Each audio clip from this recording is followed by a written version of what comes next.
Your sister's wedding is more important. We can't come to yours. My mother's words hit me like ice water.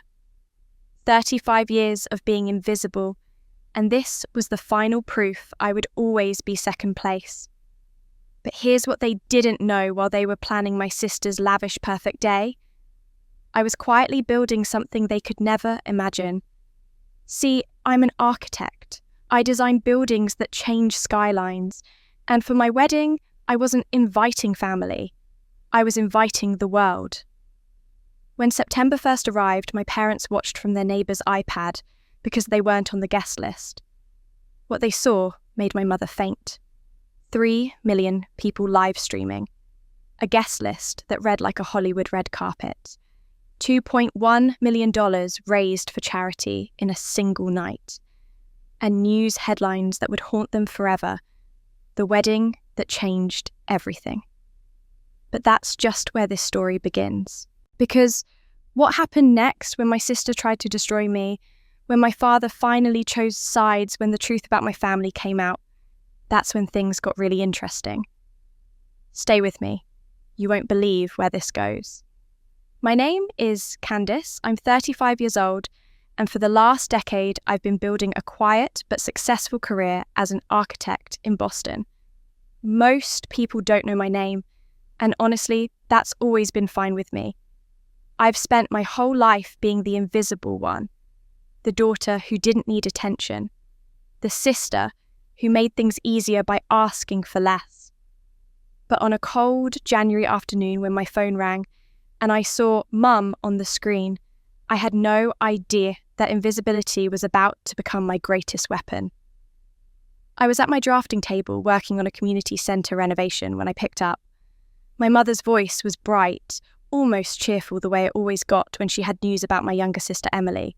"Sweetheart, I'm so glad I caught you," she began, and I could already feel the shift in my chest, that old familiar tightening that came before disappointment.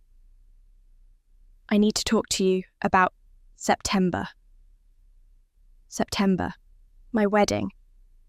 Michael and I had set the date 6 months ago, sent save the dates at Thanksgiving.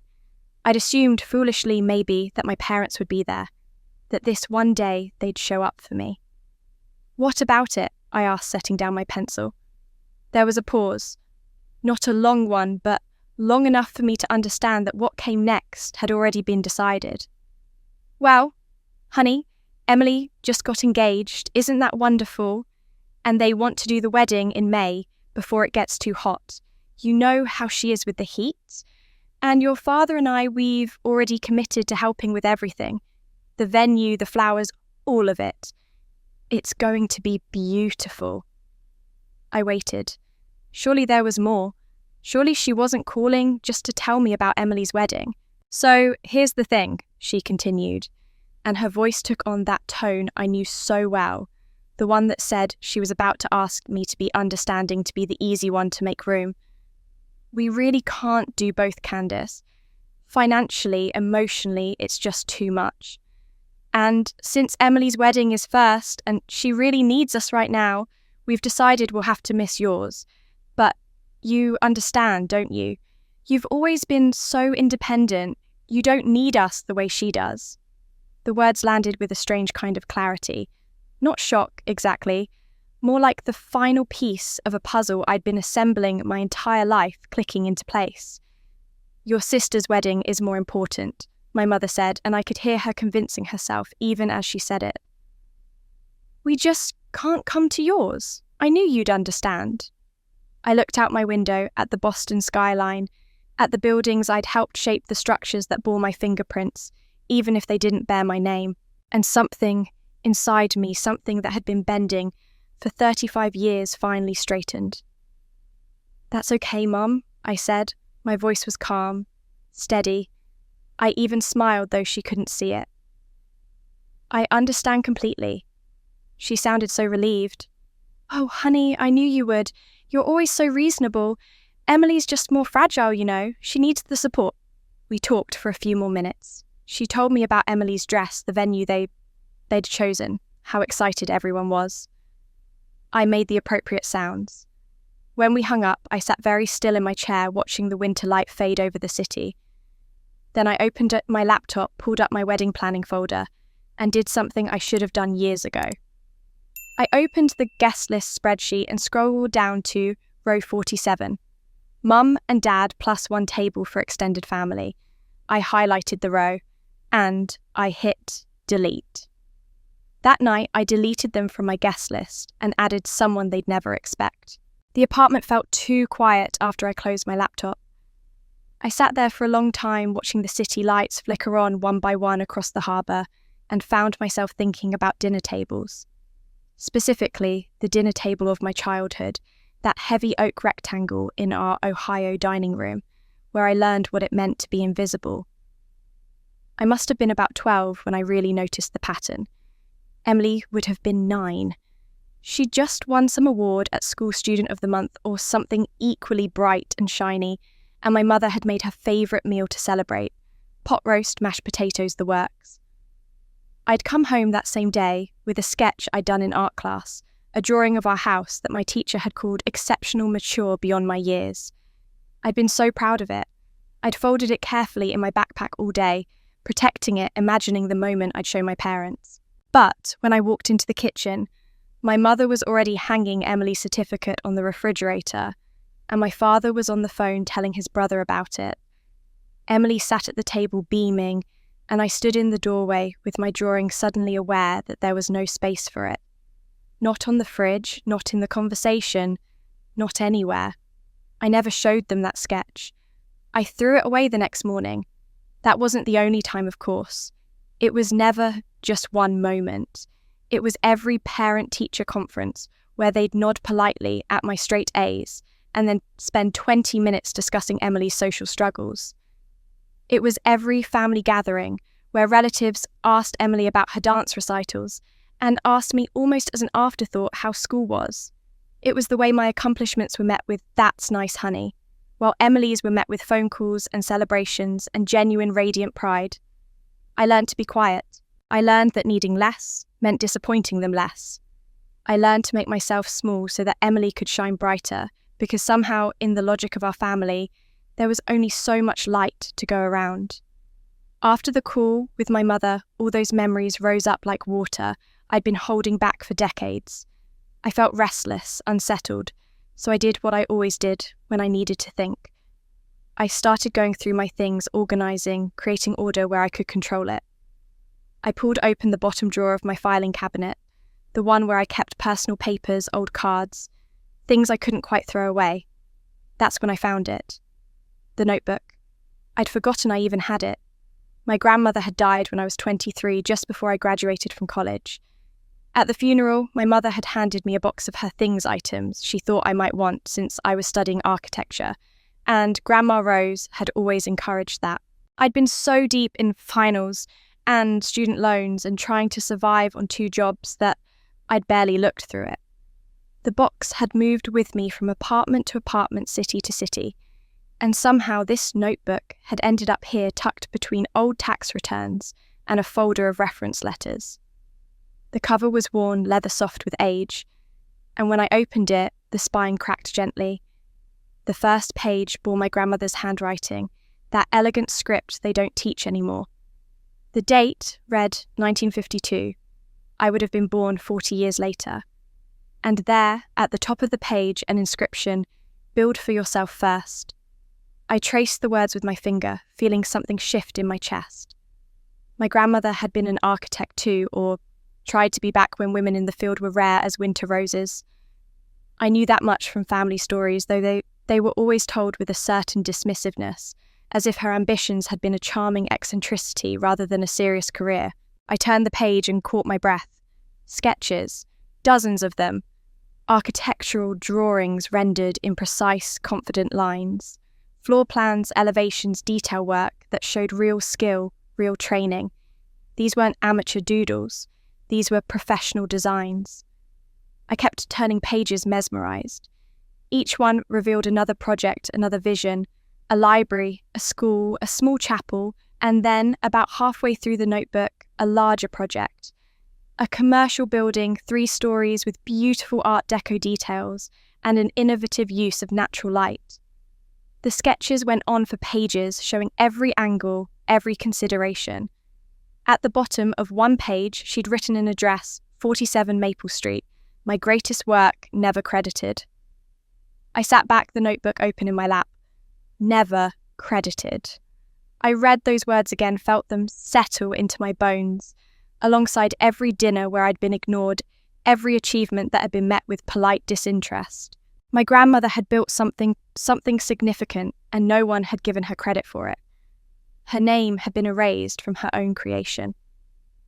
I spent the rest of that night reading through the notebook, studying every sketch, every note in the margins. There were calculations, material lists, letters she'd drafted to contractors, but perhaps never sent. And throughout it all, that phrase kept appearing in different forms: build for yourself, trust your vision, don't wait for permission.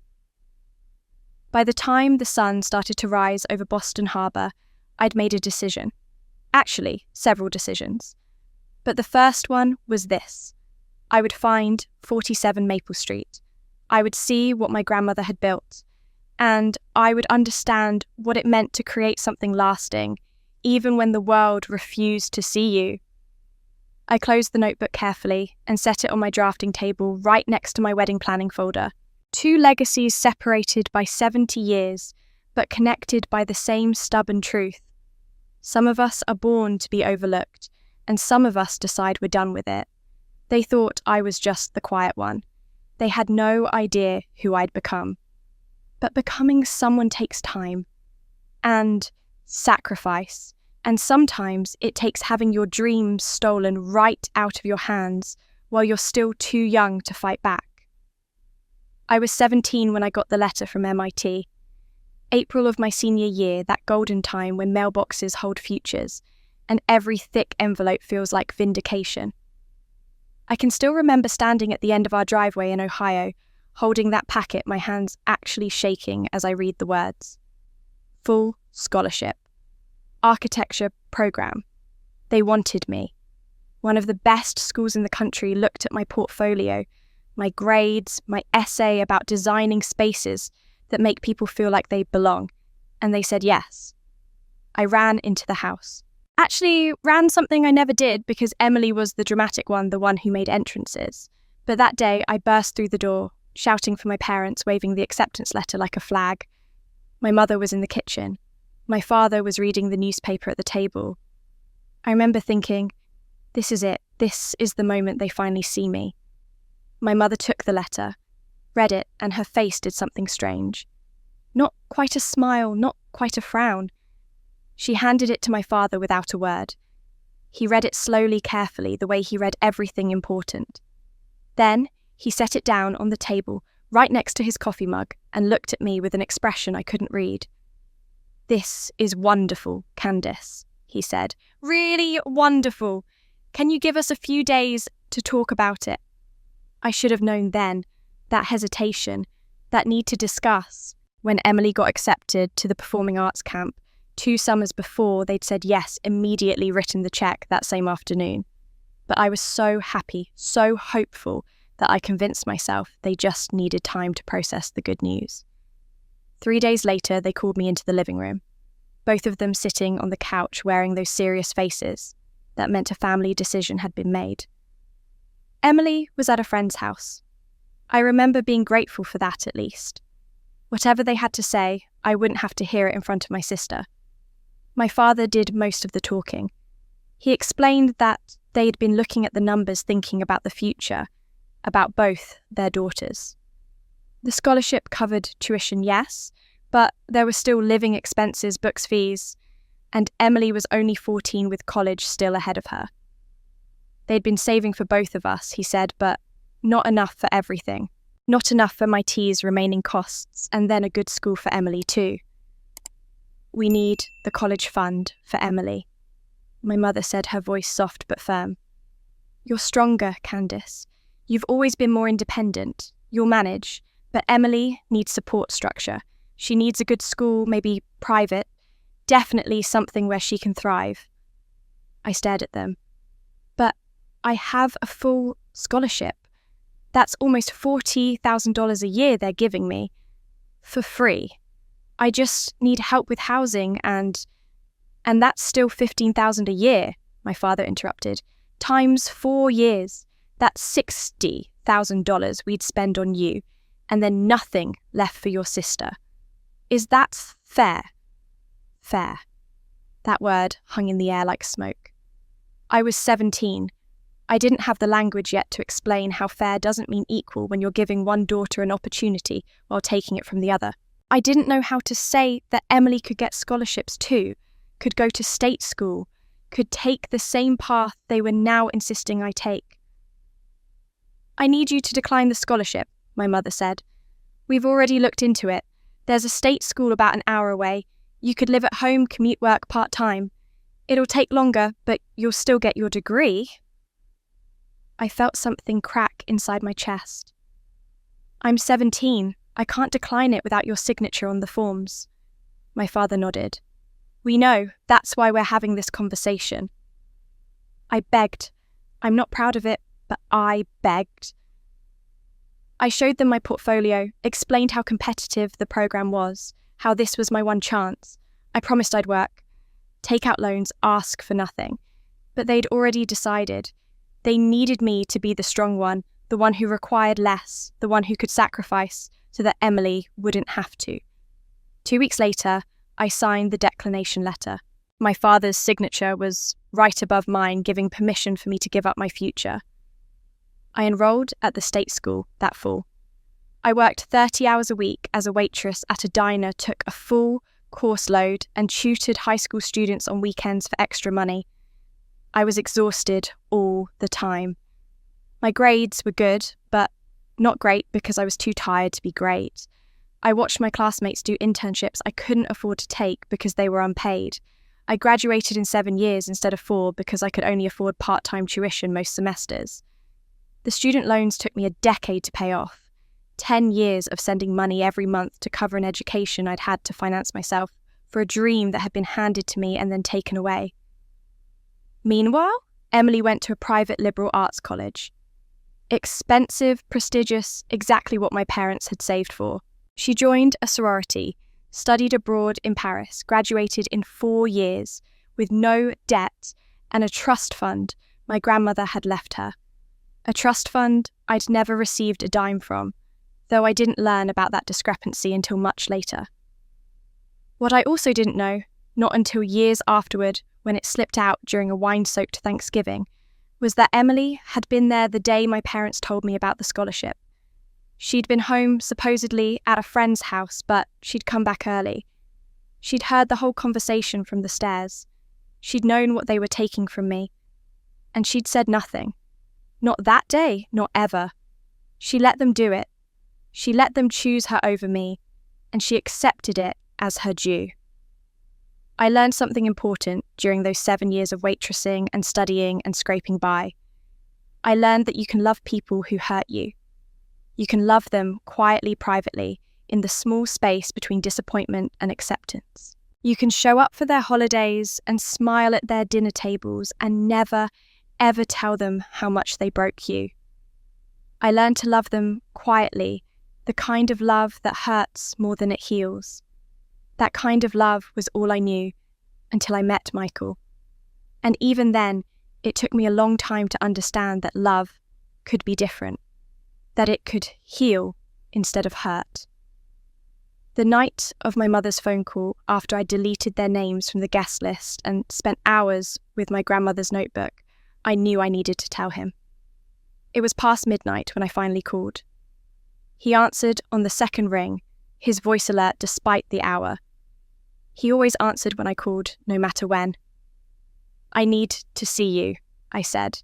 20 minutes later, he was at my door. Michael is 37, 2 years older than me, with the kind of face that looks like it's seen things weathered, things survived things. We'd met 3 years ago at an architecture conference in Chicago, one of those massive events where thousands of people mill around looking at exhibitions and attending panels. I'd been presenting a paper on adaptive reuse of industrial spaces, and he'd been in the audience. Afterward, he'd approached me with questions that weren't really questions, but Observations, insights that showed he'd understood not just what I'd said, but what I'd meant underneath it. We'd gone for coffee that stretched into dinner, and dinner that stretched into walking the streets of Chicago, until 2 a.m, talking about buildings and design and the way spaces can make people feel seen or invisible. He told me about a project he was working on, a community centre in a neglected neighbourhood, and the way he described it, I could feel his belief that architecture wasn't just about structures. It was about dignity, about giving people places that told them they mattered. I fell in love with his mind first. His heart took longer because he kept it more carefully guarded than I'd initially realised. Now, standing in my apartment doorway in the middle of the night, he took one look at my face and pulled me into his arms without asking what was wrong. That's something I love about Michael. He doesn't rush grief. He lets it breathe. We sat on my couch and I told him everything. The phone call, my mother's casual dismissal, the way she'd made it sound so reasonable that they'd choose Emily's wedding over mine. I told him about finding my grandmother's notebook, about reading her words and seeing her invisible legacy, and how it had opened up all these old wounds I thought I'd sealed shut years ago. He listened without interrupting, his hand steady on mine. When I finished, he was quiet for a long moment. Then he said, "I need to tell you something I've never told you before. Not all of it." I'd known Michael had a complicated relationship with his family. He'd mentioned it in passing, the way you mention an old injury that's healed but still aches in cold weather. But he'd never gone deeper, and I'd never pushed. We all have things we're not ready to share. "I had a younger sister," he began, his voice careful, controlled. "Her name was Sophie. She was 14 when she died. I was 18. I felt my breath catch. He'd never mentioned a sister at all. "It was my fault," he continued, and I started to protest, but he shook his head. "No, let me say it. I need to say it out loud. It was the summer before I left for college. Sophie wanted to go to this party, and my parents said no, too far away, too late, she was too young. She begged me to cover for her. Said she'd tell them she was sleeping over at a friend's house nearby, but really I'd drive her to the party and pick her up. I said yes. I was her big brother. I wanted her to think I was cool, that I trusted her." His voice cracked slightly and I squeezed his hand. "I picked her up at midnight, like we'd agreed. She'd been drinking. Not a lot, but enough. We argued about it in the car. I was angry, disappointed giving her this lecture about being smarter than that. I wasn't watching the road as carefully as I should have been. A deer ran out. I swerved. We went off the road, hit a tree. I walked away with a concussion and a broken collarbone. Sophie didn't walk away at all. I felt tears on my face, but I didn't speak. This was his story to tell. My parents blamed me. Completely, absolutely blamed me. They said I'd killed their daughter, that I'd been irresponsible, reckless, that I'd betrayed their trust. My mother couldn't even look at me at the funeral. 3 months later, when I left for college, my father told me not to come home for Thanksgiving, or Christmas, or ever really, unless I wanted to keep hurting them with my presence. "Michael," I whispered. "I haven't seen them in 19 years, you say." He's all, "I've tried. I've sent letters, emails. I've shown up at their house twice. They won't see me. In their minds, they had 2 children, and I killed one of them. So now they have none." He turned to face me fully, and his eyes were bright with old pain that never quite goes away. "So when you tell me about your family, about being the one who's left behind, the one who's invisible, the one who isn't chosen, I understand. I know what it's like to be erased from your own family. I know what it's like to love people who can't love you back because it hurts them too much to see you." We held each other for a long time that night. 2 people who'd learned to survive being unloved by the people who were supposed to love them most. Finally, Michael pulled back and looked at me with an expression I'd never quite seen before. Determination mixed with something almost fierce. "Then we'll make our own family," he said. one that sees us, one that chooses us. We'll build it ourselves from the ground up the way we build everything else, with intention, with care, with people who actually want to be there. I nodded, feeling something shift inside my chest, something that felt like permission to stop waiting for my family to see me, permission to create something new. Your wedding, he said slowly, and I could see his mind working the way it did when he was designing something. What if we made it about that, about chosen family, about the people who've actually seen you, supported you, believed in you? Forget your parents, forget Emily. Let's invite the people who matter.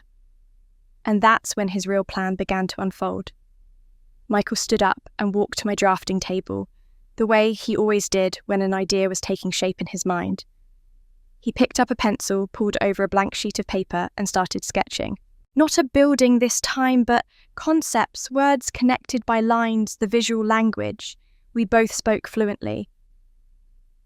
What if, he said, not looking up from the paper, we designed this wedding the way we design a building, with intention behind every choice, structure with meaning. I moved to stand beside him, watching his hand move across the page. He'd written purpose at the centre and was drawing branches outward. Most weddings are about spectacle, he continued, about impressing people, meeting expectations, performing happiness for an audience. But what if ours was about something real, something that actually mattered? I thought about Emily's upcoming wedding, the one my parents had chosen over mine. I could already picture it, the giant floral arrangements, the expensive band, the designer dress, the carefully curated Instagram moments. Beautiful, certainly. Expensive, absolutely. But what would it actually mean? What would remain after the flowers wilted and the photos faded? I don't want spectacle, I said quietly. I never have. I know. Michael looked at me. Then, and his expression was gentle. So what do you want? I picked up my grandmother's notebook from where I'd left it on the table. I'd shown it to him earlier, but now I opened it again to that page with her inscription. Build for yourself first. I want to honour her, I said. She built things that mattered and nobody ever knew her name. She was erased. I don't want to be erased anymore, but I also don't want this to be about ego or revenge or proving anything to my parents. I want it to be about something bigger than all of that. Michael was quiet for a moment thinking. Then he said, what if we create a scholarship fund in your grandmother's name for architecture students who can't afford school? Students like you were working 2 jobs, taking 7 years to graduate because nobody helped you. I felt something catch in my throat. We could ask guests to donate instead of giving gifts, he continued, his voice gaining momentum. We don't need toasters or picture frames, but we could give other students what was taken from you. We could turn your pain into someone else's opportunity. We could build something that lasts. The idea settled over me like a weight and a relief at the same time. The Invisible Architects Fund, I said slowly, for students who've been overlooked. Exactly. Michael started writing again, calculating. If we keep the wedding small, intimate, maybe 80 guests, and we ask for donations instead of gifts, we could raise what may be $50,000. That's at least 4 full scholarships. 4 students who won't have to work themselves to exhaustion. 4 students who'll get the chance you didn't. $50,000. It seemed impossibly ambitious and perfectly right at the same time. I thought about who we'd invite. Not family or not much family, but colleagues, mentors, former professors who'd believed in me, students I'd helped along the way, people who actually saw me, who knew my work, who understood what architecture meant to me. We'll need the right venue, I said, shifting into practical mode. Something meaningful, not just pretty, somewhere that tells a story. Michael nodded and pulled out his laptop. Let me do some research. Historic buildings, preferably something with architectural significance. Maybe something coastal, I know you love the ocean. For the next hour, we went through dozens of options. Convention centres, hotel ballrooms, restored mansions. Nothing felt right. Everything felt either too grand or too ordinary, too much about impressing people or too little about meaning anything. Then Michael stopped scrolling and leaned forward. Wait, look at this. I moved behind him to see the screen. It was a listing for a historic building available for private events. 3 stories, Art Deco details built in the early 1950s, located on a coastal bluff north of Boston. The photographs showed elegant lines, beautiful stonework, large windows that would flood the interior with natural light. And then I saw the address, 47 Maple Street. My hands actually trembled as I reached for my grandmother's notebook, flipping to that page where she'd written those words. My greatest work never credited. I looked at the screen again at this building with its distinctive architectural style, its careful attention to light and space, its bones that spoke of someone who understood how structures could make people feel. Michael, I whispered, I think my grandmother built this building. He looked at me, then at the notebook, then back at the screen. The dates line up, early 1950s. And look at these details. He zoomed in on a photograph showing the entrance. Those window treatments, that stonework pattern, pull up the sketches in her notebook. I did my hands shaking slightly.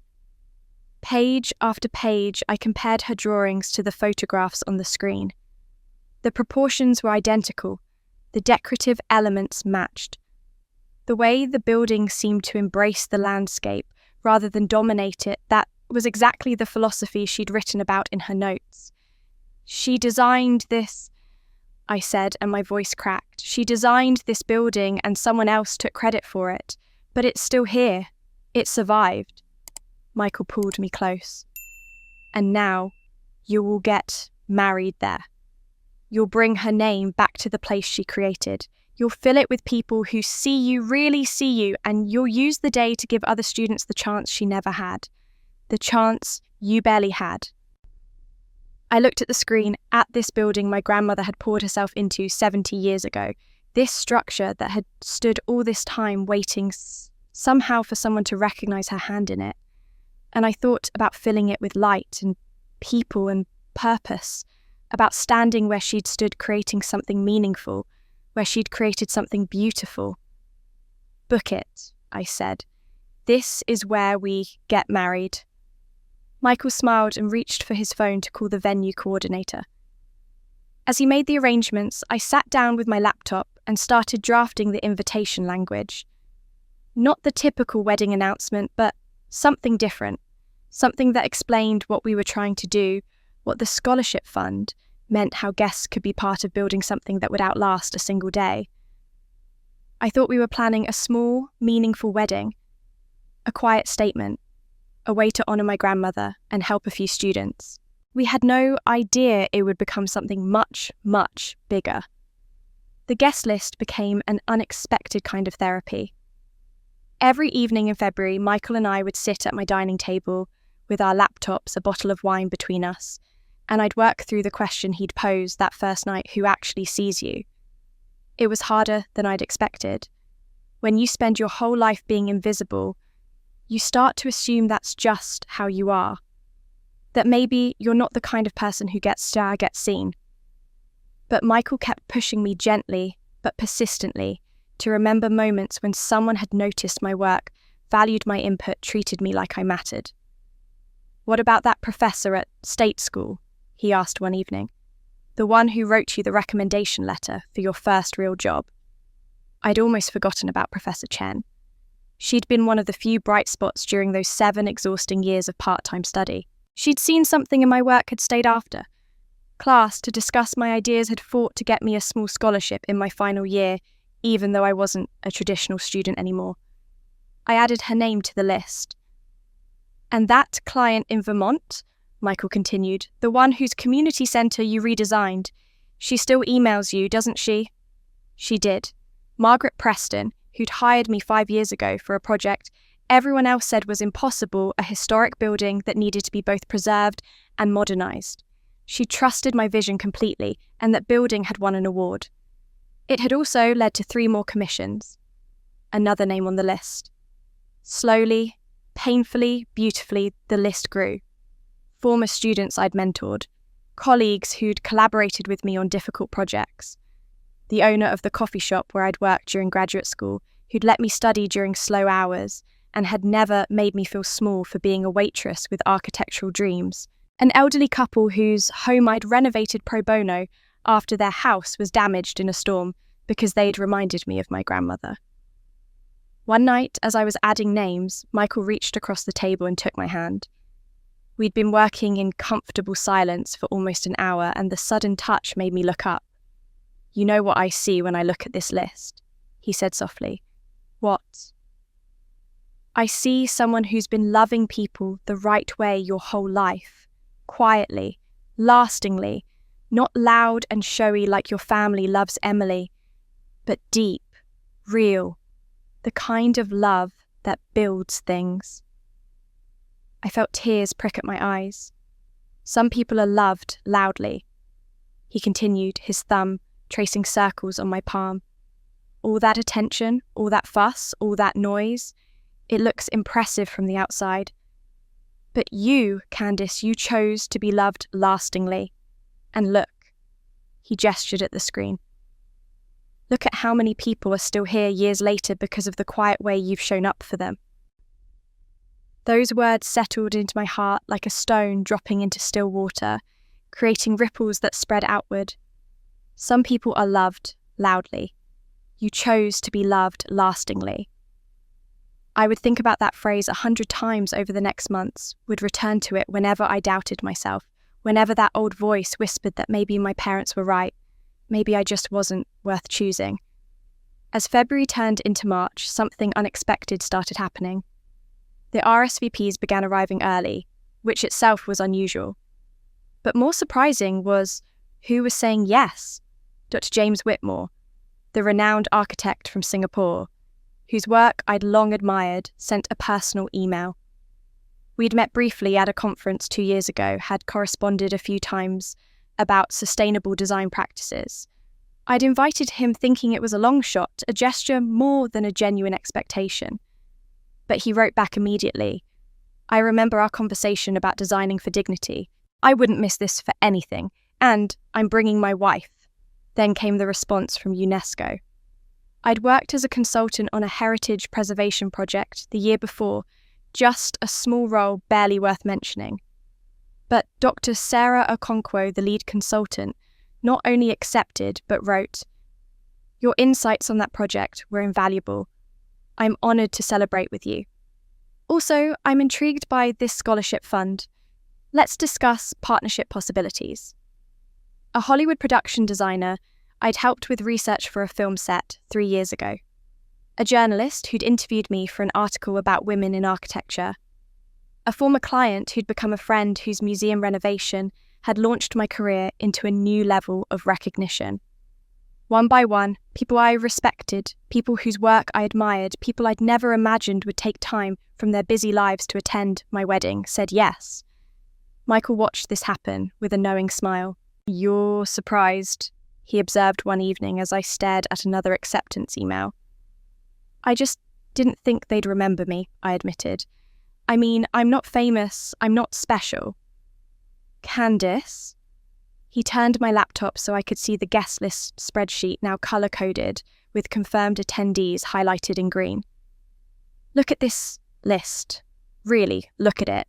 You've got internationally recognised architects, preservation experts, community leaders, educators. These aren't people who attend weddings out of obligation. They're coming because they respect you, because your work matters to them."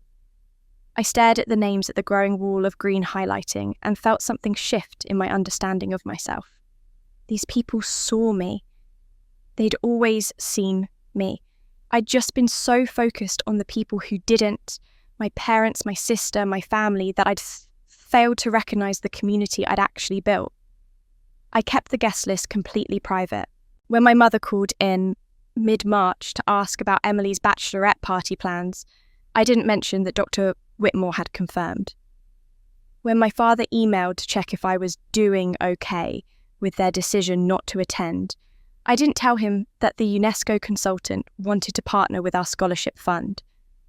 When Emily texted asking if I was excited about being a bride, I didn't say anything about the Hollywood production designer who'd offered to help with our venue design pro bono. They had no idea who was coming to my wedding. They had no idea what I'd built while they weren't looking. They had no idea that the quiet daughter, the invisible one, the one who didn't need attention, had spent years earning the respect of people whose names they'd recognise if they bothered to pay attention to the field I'd dedicated my life to. But they would soon realise whose wedding they'd just ignored. I should have known better than to let Emily visit. But old habits die hard, and when she called in early April asking if she could come up to Boston for Easter weekend, I said yes before I'd really thought it through. That's what a lifetime of being the accommodating daughter does to you. You say yes reflexively, even when every instinct whispers no. She arrived on Good Friday afternoon, breezing into my apartment with an overnight bag, and that bright, slightly frantic energy she always carried when wedding planning was involved. Her own wedding was only a month away now, scheduled for May 15th, and she couldn't stop talking about the final details. The flowers, the menu, the seating chart that had to be redone 3 times because Aunt Linda couldn't sit near Cousin Beth. She talked while I made us tea, talked while we ordered takeout, talked through dinner about centerpieces, and whether the string quartet should play Pachelbel or something more modern. I listened the way I always listened to Emily, with half my attention making the appropriate sounds at the appropriate moments. I'd perfected this skill over 30 years. She never noticed that I wasn't fully present. She never asked about my wedding, and I didn't offer. What I didn't realise was that my laptop was still open on my dining table, exactly where I'd left it when she'd knocked on the door. I'd been responding to emails, including one from Dr. Sarah Okonkwo, the UNESCO heritage consultant. I hadn't thought to close it, because I was so accustomed to Emily not paying attention to my life. Saturday morning, I woke up early and went for a run along the Charles River, my usual weekend routine. Emily was still asleep when I left, sprawled across my guest bed, the way she'd sprawled across furniture her whole life, taking up space, with the confidence of someone who'd never been told to make herself smaller. I left a note saying I'd be back with coffee and pastries. The run was good. Cold April air, the city waking up around me, that satisfying burn in my lungs that meant I was pushing myself. I felt strong, capable. I'd been feeling that way more and more lately, ever since I'd started planning this wedding on my own terms. Every RSVP that came in, every conversation with Michael about the scholarship fund, every detail we chose with intention rather than obligation, it all reinforced this growing sense that I was finally building a life that belonged to me. I stopped at the bakery. Emily loved the one with the overpriced croissants and the lavender lattes she'd Instagram later. I was trying in my way, still trying to be the good sister, even as I was learning to be something else entirely. When I got back to my apartment, Emily was awake, sitting at my dining table with her phone in her hand. Her face had a strange expression, something between shock and calculation. My laptop was in front of her, the screen still glowing. "Hey," I said, setting down the coffee and pastries. "Sorry, I should have woken you. I got your favourite." She looked up at me and her eyes were wide. "Candice," she said slowly, "why is UNESCO emailing you about your wedding?" My stomach dropped. I set the bag down carefully, buying myself a second to think. "What?" "Your email was open," she said, gesturing at the laptop. "I wasn't snooping, I swear. I was just going to check the time, and I saw. There was an email from Dr. Sarah Okonkwo from UNESCO about attending your wedding at some place called 47 Maple Street, about discussing partnership opportunities for something called the Invisible Architects Fund." I moved to close the laptop, but she'd already seen it. The damage was done. "Emily, that's private correspondence." "Who else is coming to your wedding?" she asked, and her voice had gone quiet in a way that made me nervous. Emily was loud when she was happy, loud when she was upset. Quiet Emily was calculating Emily. What is this fund? What partnership?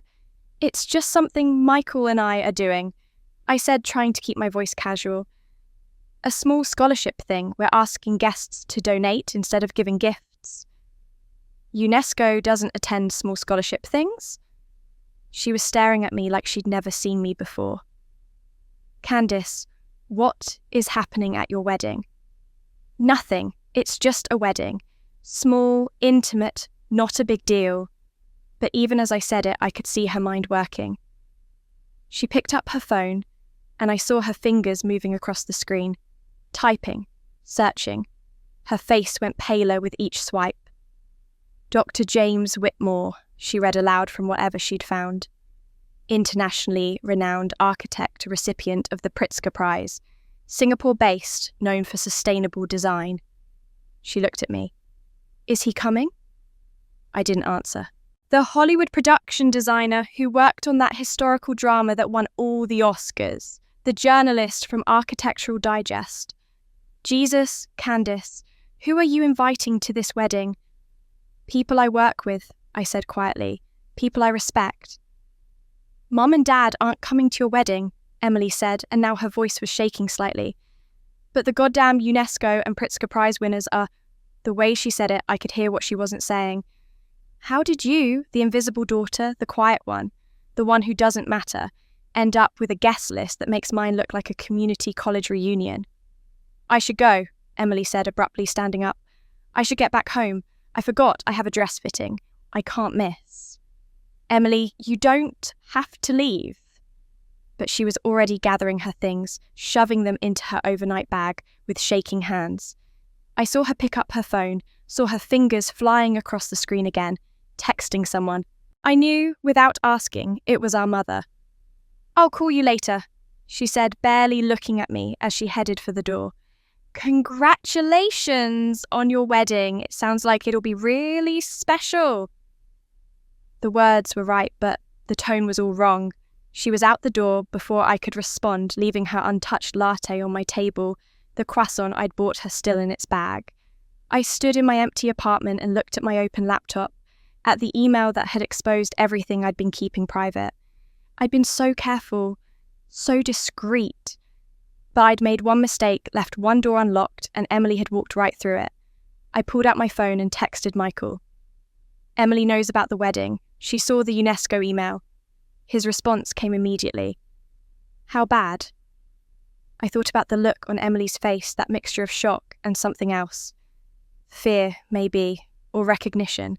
The sudden understanding that the sister she'd always dismissed, always overshadowed, had been building something significant while no one was paying attention. I texted back. She took a screenshot. She's telling Mum. Then I added, I think we're about to have a problem. She had no idea that screenshot would start a war. The war Emily started didn't explode immediately. It simmered. It built. And on May 15th, while I sat in my Boston office working on blueprints for a library renovation, it reached its first crescendo 300 miles away in Ohio. I declined Emily's wedding invitation 2 weeks after her abrupt departure from my apartment.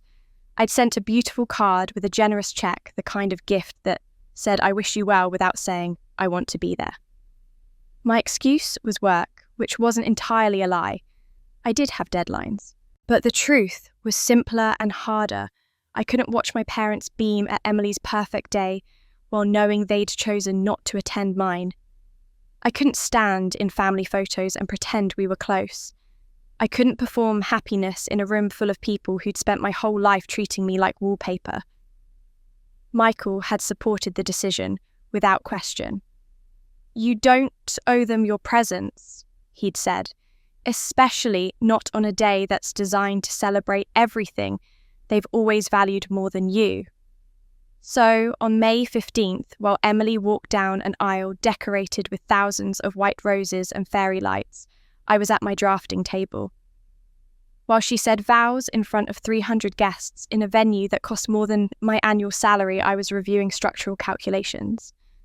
While my parents cried tears of joy and pride, I was eating takeout sushi and feeling for perhaps the first time in my life completely at peace with my absence. But I wasn't completely disconnected.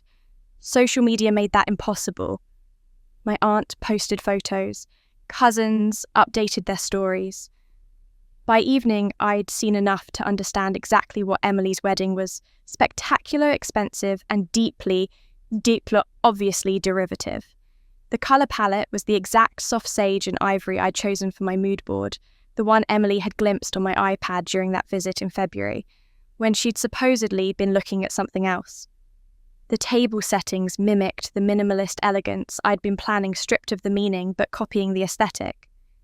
Even the invitation design looked suspiciously similar to the draft I'd shown her months ago, when she'd asked to see what I was thinking. She'd taken my ideas and supersized them, turned them into something louder and more expensive, but fundamentally hollow. It was so perfectly Emily. All surface, no substance. All spectacle, no meaning. I was looking at these photos on my phone, feeling a mixture of annoyance and vindication when Michael called. "How are you holding up?" he asked. "I'm fine," I said, and meant it. "Actually, I'm better than fine. I'm relieved I'm not there." "Good, because I just got a very interesting text from your cousin Rachel." Rachel was one of the few family members I actually liked, a second cousin who lived in Cleveland and had always been kind to me. She was at the wedding, and apparently she'd noticed some things. "She says your mother and Emily disappeared during cocktail hour," Michael said. "They were in some back room for like 40 minutes. When they came out, your mother looked pale, and Emily looked like she'd been crying." I sat up straighter. "What happened?"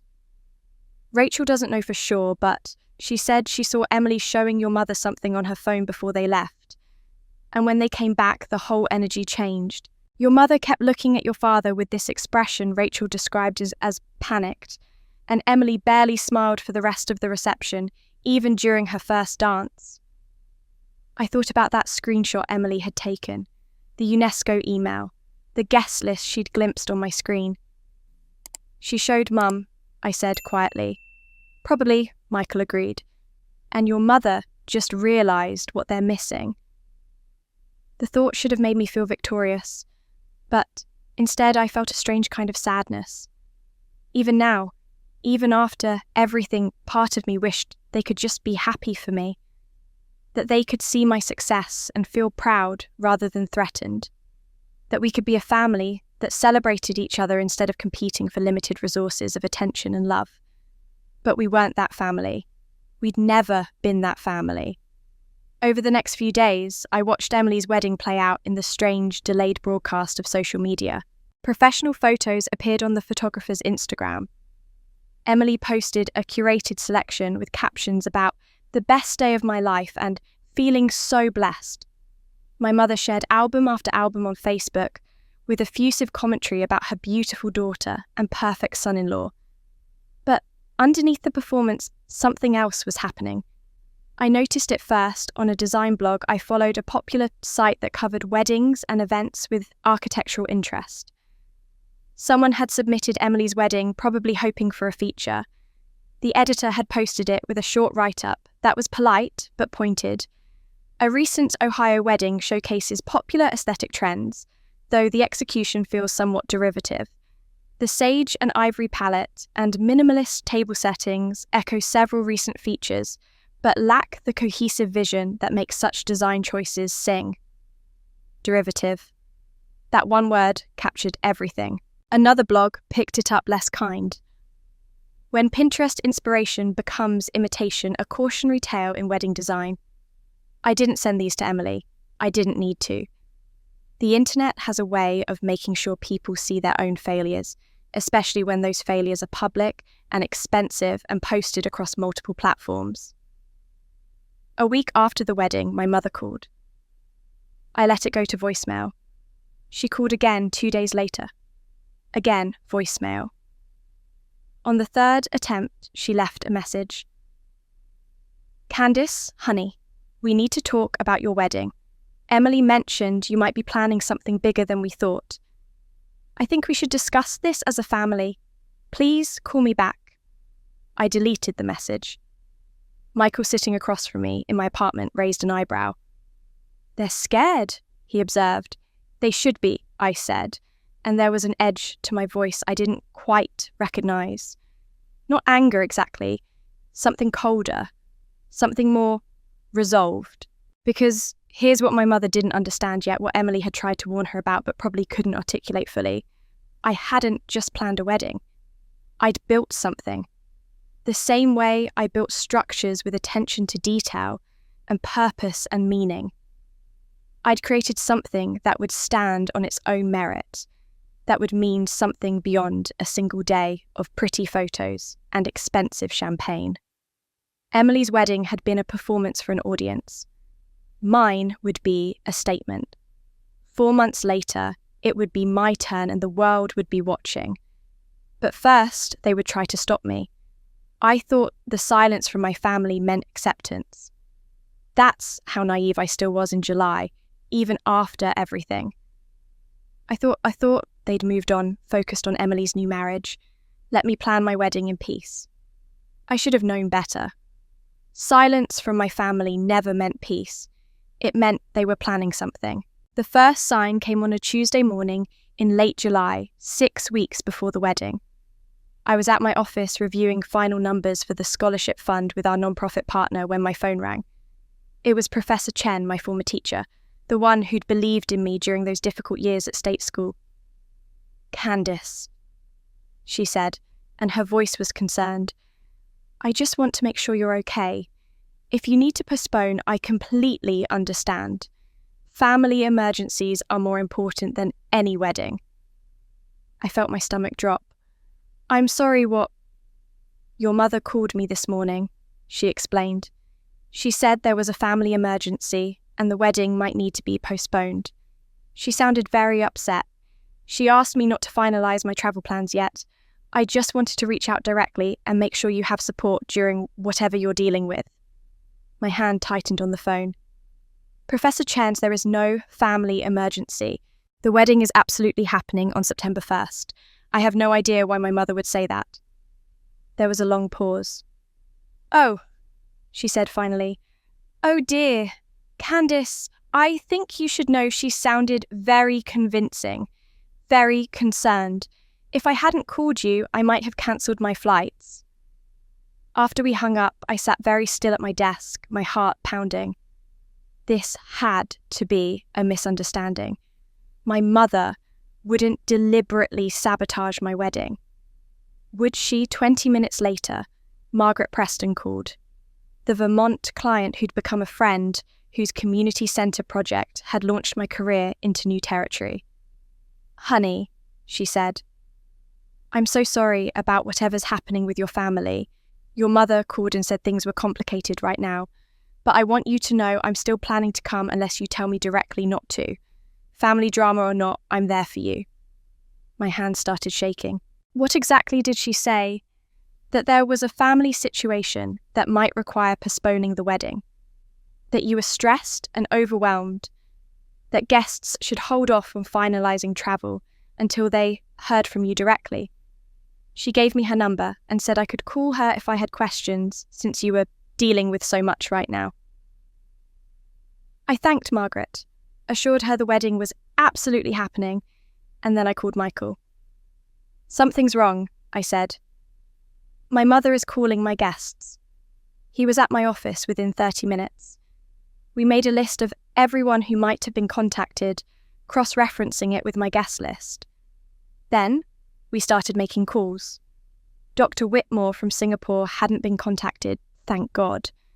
But the UNESCO consultant had received a call. So had 3 of my former students. So had the owner of the coffee shop where I'd worked during graduate school. 10 people total we eventually discovered. 10 carefully selected guests, all of them people my mother could find contact information for through basic internet searches or by claiming to be my mother and asking venues or businesses for guest coordination purposes. The calls had all come in the last week. They'd all carried the same message delivered with the right mix of concern and confidentiality, family emergency, possible postponement. Please don't finalise travel yet. Candice is overwhelmed, and we're trying to support her. It was brilliant in a terrible way. Not illegal, not even overtly malicious. Just a mother concerned about her daughter reaching out to help manage a difficult situation. Except the situation didn't exist. But that wasn't all. As we were making calls trying to reassure people and confirm that yes, the wedding was definitely happening, Michael noticed something on my email. "Candice," he said quietly, "check your spam folder." I did. There were 5 emails, all caught by my spam filter, all sent within the last 3 days. They were from Emily's email address, sent to 5 guests whose contact information she had access to people she'd met at my apartment, or whose emails she'd seen on my screen during that Easter visit. The messages were similar to what my mother had said on the phone, but in writing. "Hi, I'm Candice's sister Emily. I wanted to reach out because there might be a date change for the wedding due to some family issues we're working through. Mum asked me to let people know to hold off on booking flights until Candice sends an official update. Thanks for understanding during this difficult time." I read them twice, 3 times, trying to make sense of what I was seeing. This wasn't a misunderstanding. This wasn't my mother being overprotective or concerned. This was deliberate sabotage. "They're trying to make people cancel," Michael said, his voice tight with anger, "or at least create enough doubt and confusion that your guest list falls apart." I thought about the timing. 6 weeks before the wedding. Just late enough that some people might have already made plans, making the uncertainty more frustrating. Just early enough that if people did cancel, I wouldn't have time to recover, to rebuild, to explain. "Why?" I whispered. "Why would they do this?" But I knew why. I'd always known why, I just hadn't wanted to believe they'd go this far. Because if my wedding succeeded, if it was beautiful and meaningful and attended by people who actually mattered in my field, it would prove something they couldn't accept, that I'd built a life without them, that I'd become someone significant while they weren't looking, that the daughter they dismissed had earned the respect of people whose opinions actually counted. Emily's wedding had been expensive and showy, but within a week, design blogs had called it derivative. Mine would be smaller, more meaningful, and filled with people whose presence meant something, and they couldn't let that happen. They couldn't let me have this moment of being seen, really seen by people who mattered. My phone rang again. Another guest, another confused question. I answered it, reassured them, added them to the growing list of people who'd been contacted. Michael sat beside me making notes, his jaw tight. By the end of the day, we'd confirmed 15 people had been contacted, either by phone or email. 15 people who'd been told the wedding might not happen, that there were family issues, that they should wait to hear from me before finalising anything. Some had called me immediately. Others, like Professor Chen, had wanted to respect my space during what they thought was a crisis.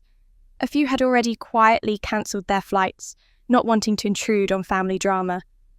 2 weeks before my wedding, my world started falling apart, and I had no idea why. Actually, I need to back up. Because before my world fell apart in July, before the sabotage, before I understood how far my family would go, something else happened that I need to tell you about. Something that reminded me I wasn't crazy. That the way I'd been treated wasn't normal, wasn't acceptable, and wasn't something I'd imagined or exaggerated in my own mind. It was late May, just a week after Emily's wedding. I was still raw from the photos, from the design blog comments, from my mother's increasingly desperate phone calls that I kept sending to voicemail. Michael was at a conference in Portland, and I was alone in my apartment on a Saturday afternoon when my buzzer rang. I wasn't expecting anyone. For a moment, I considered ignoring it, but something made me press the intercom button. "Yes, Candice," the voice was older, warm, with a slight tremor of age. "It's Helen Chen, from Ohio. I hope you don't mind me dropping by unannounced. I'm in Boston visiting my daughter, and I thought maybe you'd have time for an old neighbour." Mrs. Chen. I hadn't seen her in years, though we'd exchanged Christmas cards and the occasional email. She'd been my neighbour growing up, had lived in the house next to ours my entire childhood. She'd been the kind of neighbour who noticed things, who paid attention. I buzzed her up immediately.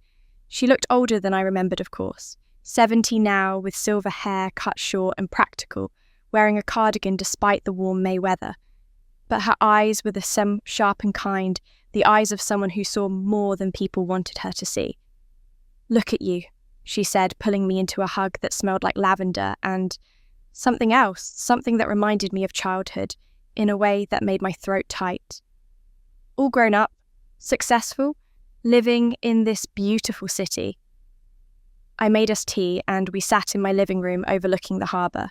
She admired my apartment, asked about my work, told me about her daughter who lived in Cambridge and her grandchildren who were growing too fast. We talked for 20 minutes about nothing important, re-establishing the connection, before she finally got to why she'd really come. "I heard about Emily's wedding," she said carefully. "Your mother posted quite a lot of photos." I nodded, not trusting myself to speak. "And I heard," she continued, "that you weren't there, that you won't be having your parents at your wedding either this September." "News travels fast," I said. "In a neighbourhood like ours, oh honey, news travels at the speed of light. Your mother told my daughter who told me, and she was very upset about it. Painted quite a picture of you being difficult, refusing to understand about financial limitations and Emily's needs." Mrs. Chen took a sip of her tea. "But I've known you since you were born, Candice, and I know what I saw." Something in the way she said it made me set down my cup. "What did you see?" She was quiet for a moment, looking out at the harbour. "You used to sit on your front porch every evening. Did you know that from about age 10 until you left for college, every single evening, weather permitting, you'd be out there with a book or a sketch pad? Sometimes you draw, sometimes you just sit and think. I used to watch you from my kitchen window while I did dishes." I'd forgotten about that. The porch, the quiet, the way it felt like the only space in the house that was mine. "I always wondered what you were thinking about," Mrs. Chen said. "You looked so serious, so alone. And I'd look over at your house and I'd see the lights on, and I'd see your family inside all gathered around Emily, helping with her homework, watching her practice her dance routines, laughing at something she said. And you were outside, every night, by yourself." I felt tears prick at my eyes. "I see now you were planning your escape," she said softly. "Even then, you were teaching yourself how to be alone, how to be enough for yourself because they weren't going to be enough for you." "They chose her," I whispered. "They always chose her." "I know."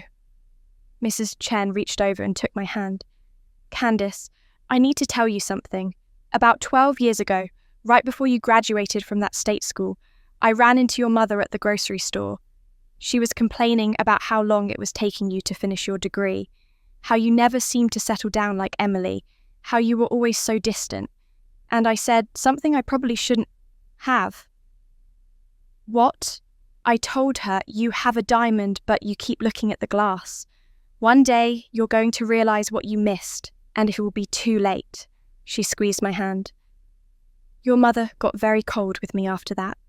We haven't spoken much since, but I meant every word." I was crying now quietly, the kind of tears that come from being seen by someone who has no obligation to see you, no reason to lie. "I got your wedding invitation," Mrs. Chen said. "The real one, the one you sent me last month. And I want you to know I'll be there. I wouldn't miss it for anything. Someone who's known you your whole life should be there to see you shine. Someone who knows what it took for you to get here." We talked for another hour. She told me stories I'd half forgotten, moments from my childhood, where she'd witnessed my parents' favoritism, where she'd seen me trying so hard to be good enough to be noticed. She remembered the time I won the state art competition in 8th grade, and my parents didn't attend the ceremony because Emily had a dance recital the same night. She remembered my high school graduation, where I gave the valedictorian speech, and my parents left early to take Emily to a college tour. "I saw it all," she said, "and I want you to know, Candice, that it wasn't you. It was never you. You were always enough, more than enough. They just couldn't see it. When she left, she hugged me at the door and said something I'd carry with me through everything that came after. Your grandmother would be so proud of you, she whispered. Rose was my friend, you know. She told me once, about 6 months before she died, that you were the only one who understood what she'd tried to do with her life, that you had her eyes, her vision. She said you'd do things she never got to do, and she was right. After she left, I sat on my couch for a long time, watching the sun set over the harbour, thinking about that little girl on the porch drawing her escape routes in a sketchbook while her family laughed inside without her. Some people see you your whole life, but only a few truly look. Mrs. Chen's words stayed with me like a blessing, like permission I didn't know I needed. In the weeks after her visit, I felt something shift in how I moved through the world. I stood a little straighter. I spoke up more in meetings. I stopped apologising for taking up space. So when the email arrived in early June from Ted, I almost deleted it, thinking it was spam. The subject line read, Speaking Invitation TEDx Boston. I'd watched hundreds of TED Talks over the years, had been inspired by them, moved by them, but I'd never imagined myself on that red circle. The email was from a curator named Dr. Lisa Park. She'd seen my work on the community centre in Vermont, had read an interview I'd done about designing for dignity, and she wanted to know if I'd be interested in speaking at TEDx Boston in August, with the talk being recorded for the main TED platform. We're looking for speakers who can talk about building and belonging, she wrote, about creating spaces where people feel seen. Your work suggests you understand this deeply. Would you be willing to share your story? I showed the email to Michael that night. He read it twice, then looked at me with that expression that meant he was proud but not surprised. You should do it, he said simply. I don't know what I'd even talk about. I said, though, that wasn't quite true. I knew exactly what I'd talk about. I just wasn't sure I was brave enough to say it out loud. Yes, you do, Michael said, reading my mind the way he often did.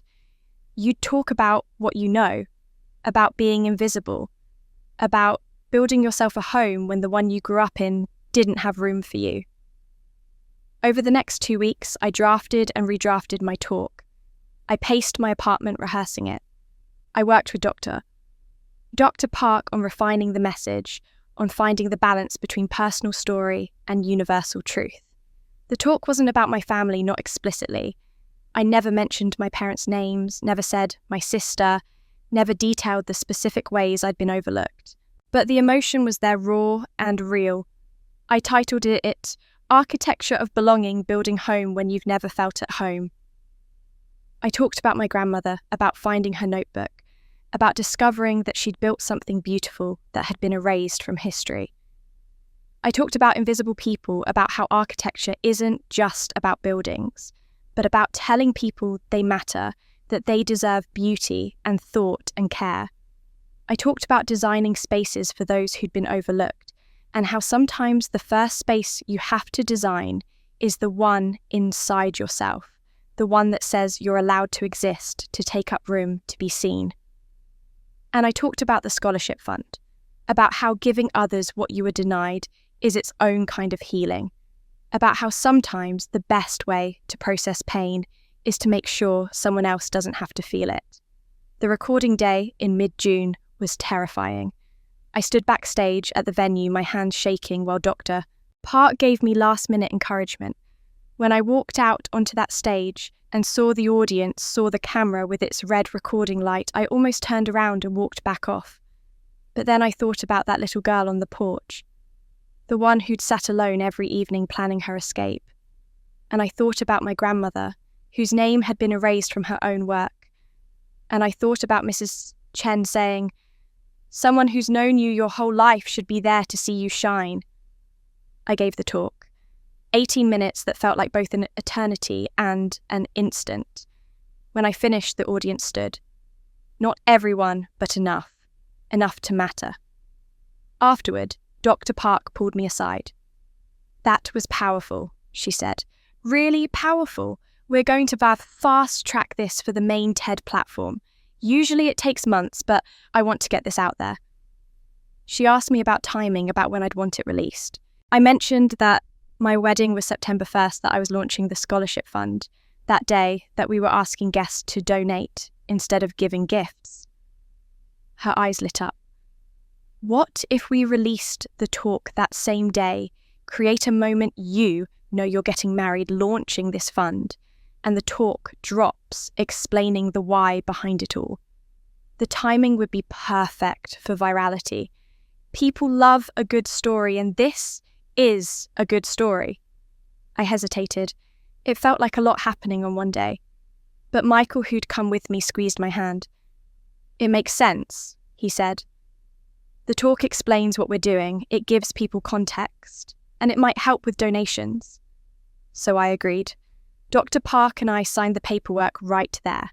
She explained that TED would partner with an established education nonprofit called the Horizon Foundation, a well-respected 501(c)(3) that had been funding scholarships for decades. They'd serve as our fiscal sponsor, meaning all donations would go through them, ensuring everything was legal and transparent and tax-deductible for donors. Michael and I would serve on the scholarship selection committee, but the Horizon Foundation would handle all the financial and legal aspects. This is going to be amazing, Dr. Park said. Trust me, September 1st is going to be a day you'll never forget. She scheduled the talk to go live at 9 a.m. on September 1st. My wedding ceremony was set for 4 that afternoon at 47 Maple Street, with the reception following at sunset. I left that meeting feeling excited and slightly overwhelmed. Michael and I went to dinner to celebrate, and over pasta and wine we talked about how strange it was that so many pieces were coming together at once. The venue that turned out to be my grandmother's building. The scholarship fund that would help students like I'd been. The TED Talk that would tell my story without naming names. And the wedding that would gather all the people who'd actually seen me, actually valued me, actually believed in my work. It feels like it's all building towards something, I said. It is, Michael agreed. It's building towards you finally being seen. Really, properly seen. Not by your family because they missed their chance, but by everyone else. I thought about that over the next weeks as June turned into July. I thought about it as I continued wedding planning, as I finalised details with the venue, as I watched RSVPs come in with messages of enthusiasm and support. I thought about the TED Talk sitting in TED's queue, waiting for September 1st. I thought about how that morning people all over the world would hear my story, and that afternoon, I'd marry the man who'd helped me believe I deserved to be seen. The talk would go live at 9 a.m. My wedding started at 4 p.m. I had no idea what was about to happen. What I didn't know in those optimistic June weeks was that my family wasn't done. That while I was recording my TED Talk and finalising wedding details and feeling for the first time in my life genuinely excited about the future, they were planning their own response. The first real sign came in late July, almost exactly as I described it earlier, but I need you to understand how it felt in the moment. Not as a story I'm telling you now, but as it was happening when I didn't yet know how it would end. It was a Tuesday afternoon, 6 weeks before the wedding. I was at my desk reviewing my final guest list, preparing to send a last round of logistical details to everyone, when I noticed something odd. 15 guests, all confirmed months ago, hadn't responded to my recent check-in email about arrival times and dietary restrictions. 15 people who'd been enthusiastic, engaged, responsive had suddenly gone silent. These weren't casual acquaintances. These were people like Professor Chen, like Margaret, Preston from Vermont, like 3 of my former students who'd built successful practices of their own. People who were professional, organised, the kind of people who responded to emails within days. I called Professor Chen first. She answered on the 3rd ring, and her voice was warm but slightly awkward. "Candice, I was actually just thinking about you. How are you holding up?" "I'm fine," I said, confused. "I just wanted to confirm your arrival time for September 1st. There was a pause. Oh, so the wedding is definitely happening. Your mother made it sound like things were up in the air. My blood went cold. My mother called you last week, Professor Chen said. She said there was a family emergency and the wedding might need to be postponed. She sounded genuinely concerned. She asked me not to finalize my travel plans yet. I closed my eyes, rage and hurt flooding through me in equal measure. There is no family emergency. The wedding is absolutely definitely happening on September 1st, as planned. After I hung up with Professor Chen, I called Michael. Then I started methodically calling every guest on my list. What I discovered made my hands shake. 10 people had received phone calls from my mother. The calls had come from her cell phone, her actual number. She'd identified herself as my mother had been warm and concerned, had delivered the same message each time: family emergency, possible postponement. Please wait to hear from me before finalising travel. 5 more people had received emails from Emily. Not fake emails, but messages from Emily's actual account. Hi, I'm Candace's sister. Mom asked me to reach out because there might be a date change due to family issues. They're trying to make people cancel, Michael said when I told him what I'd found. We were at my apartment and he was angrier than I'd ever seen him. They're deliberately trying to sabotage your wedding. But why? I asked, even though I knew. They're not coming anyway. Why do they care if I have a wedding at all? Because if your wedding is everything we've planned, if it's beautiful and meaningful, and attended by people who actually matter, it proves something they can't accept. Michael's jaw was tight. It proves you built a life without them, that you became someone without their approval, that their opinion of you was wrong. I spent the next 2 days on the phone. I called every single guest personally, explained that there had been confusion, that well-meaning family members had been misinformed that the wedding was definitely happening. Most people were understanding, even apologetic for doubting. A few were irritated at the confusion. 2 had already cancelled their flights and had to rebook at higher prices. I offered to cover the difference. They declined, but I could hear the frustration in their voices. By Thursday evening, I'd gotten confirmations from 13 of the 15. 2 had already made other plans, and I couldn't blame them. The damage was real, even if it wasn't catastrophic. That Friday, I drove up to 47 Maple Street for my final dress fitting. The bridal shop we were working with had offered to bring the dress to the venue for any last-minute adjustments, and I wanted to see how it looked in the actual space where I'd be getting married. The venue was even more beautiful than I remembered. Late July, sunshine poured through the tall windows, illuminating the Art Deco details, the careful stonework, the elegant proportions. I walked through the empty rooms, imagining them filled with people in 6 weeks, and felt my anger at my family start to transform into something else. Determination, maybe. Or resolve. The seamstress arrived with my dress, a simple ivory gown with clean lines and a subtle train. Nothing like the elaborate confection Emily had worn. This dress was elegant, understated, very me. As I tried it on in the venue's small changing room, I thought about my grandmother's brooch, the vintage pin I'd found with her notebook. I brought something, I told the seamstress. A pin I'd like attached right here. I indicated the left side of the bodice just below the shoulder. She examined the brooch carefully. It was small, maybe an inch across silver, with a distinctive Art Deco pattern. It's beautiful, she said, and actually, it matches the building's aesthetic perfectly. See? She gestured toward the window, toward the decorative metalwork visible just outside. I looked more carefully at the pattern on the metalwork, then at the brooch.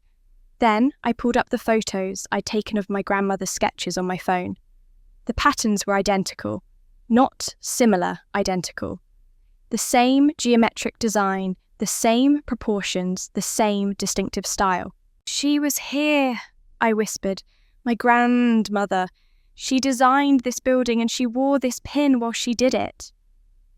The seamstress didn't understand, but she carefully attached the brooch to my dress, while I stood very still, feeling the weight of legacy settle onto my shoulders.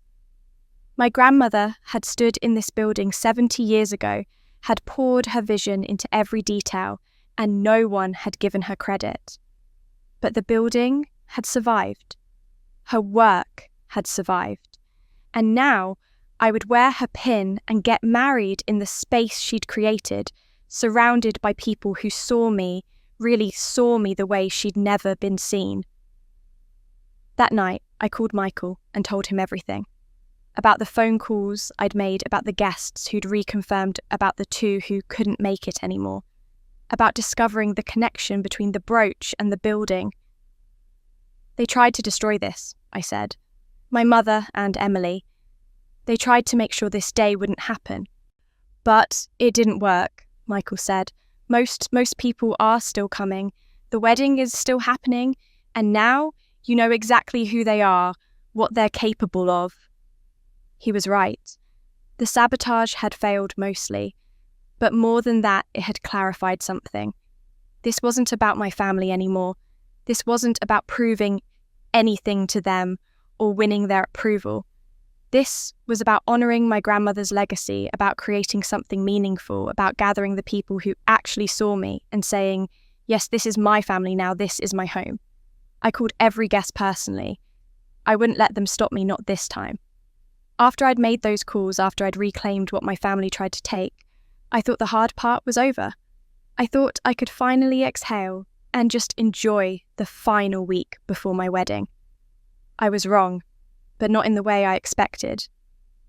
The first surprise came on a Tuesday in late August, 9 days before the wedding. Dr. Whitmore's assistant called from Singapore. Dr. Whitmore is arriving Friday, she said. A week early. He's hoping to tour some of your completed projects before the wedding, if you have time. He's bringing 3 colleagues who are interested in your work. I stammered something about being honoured, then sat at my desk, feeling slightly dizzy. James Whitmore, one of the most respected architects in the world, was coming a week early to see my work. That evening, Michael got similar calls. Margaret Preston was arriving Thursday. The UNESCO consultant, Dr. Okonkwo, was coming Saturday, with her husband wanting time to properly investigate 47 Maple Street before the wedding. They're treating this like an event, Michael observed, not just a wedding. By Wednesday, 7 more guests had emailed, asking about arriving early, about venue tours, about whether I'd have time for coffee before the ceremony. The Hollywood production designer wanted to photograph the building's details. A journalist from Architectural Digest asked if I'd do a short interview about the scholarship fund. This is getting bigger than we planned, I said to Michael. It's getting exactly as big as it should be, he corrected. Thursday afternoon, I met Dr. Okonkwo at 47 Maple Street. For 2 hours, she measured, photographed, and documented every detail of the building. The window casements, the stonework, the ceiling, medallions, the way light moved through the spaces. This is extraordinary work, she said finally. Whoever designed this understood spatial dynamics at a level unusual for the early 1950s. It's masterful. My grandmother designed it, I said quietly, but she was never credited. Dr. Okonkwo stopped writing and looked at me. Tell me everything. I showed her the notebook, the sketches, the address my grandmother had written. Dr. Okonkwo listened with increasing excitement, comparing the drawings to the building's current state. This is significant, she said. As yet, a female architect from the 1950s, her work surviving but uncredited. This is exactly what UNESCO's Heritage Programme focuses on. Would you mind if I mentioned this to some colleagues and perhaps to journalists who cover architectural history? I hesitated. It's my wedding day. I know, but this story deserves to be told. And the timing is perfect. You're launching a scholarship for overlooked students at a building designed by an overlooked architect. That's not just a wedding, that's a statement. I said yes. By Friday, photographers appeared around 47 Maple Street. Not wedding photographers, but architectural photographers with professional cameras. A Boston Globe journalist called asking about the architect bride and the mysterious building. Someone had posted about the building's uncertain origins on an architecture forum, and people were investigating, getting excited about the mystery. Saturday evening, Michael and I met with the TED team for final coordination about the live stream. We've had about 5,000 people register to watch, the coordinator said, which is really good for a wedding live stream. 5,000 people. I tried to wrap my mind around that number. The TED talk goes live at 9 a.m. on September 1st, the coordinator continued. We're expecting it to do well, but you never know with these things. Sunday morning, 3 days before the wedding, my cousin Rachel texted from Ohio. Just saw on Instagram that there are journalists at your wedding venue, and something about UNESCO investigating the building. What is happening? This looks huge. I screenshot her message and sent it to Michael. I think we might have underestimated this. His response came immediately. Or maybe the world is finally catching up to what I always knew. You're extraordinary, Candice. You just never let yourself believe it. That afternoon, the Horizon Foundation called. Donations were already coming in before the wedding. People who'd heard about the fund through professional networks, through the growing buzz about the building, through word of mouth from early arriving guests. We'd already raised $12,000. This is remarkable, the foundation's director said. We've never seen this kind of early momentum. Whatever you're doing, it's resonating with people. Monday, I took the day off work. Michael and I walked along the harbour, not talking much, just being together. That evening we drove to 47 Maple Street one more time, just the two of us, before it would be transformed with flowers and chairs and lighting. We stood in the empty main hall where I'd stand in 2 days to marry him. The late summer sun poured through the windows, illuminating all those details my grandmother had designed, all that beauty she'd created, and never been acknowledged for. 2 more days, Michael said. I'm scared, I admitted. This got so much bigger than I planned. It got exactly as big as it deserved to be. He turned me to face him. You built something real, Candice. Something that matters.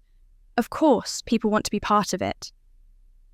By the time I walked down the aisle, 2 million people would be watching. I didn't look at my phone until 11 that morning. That was deliberate.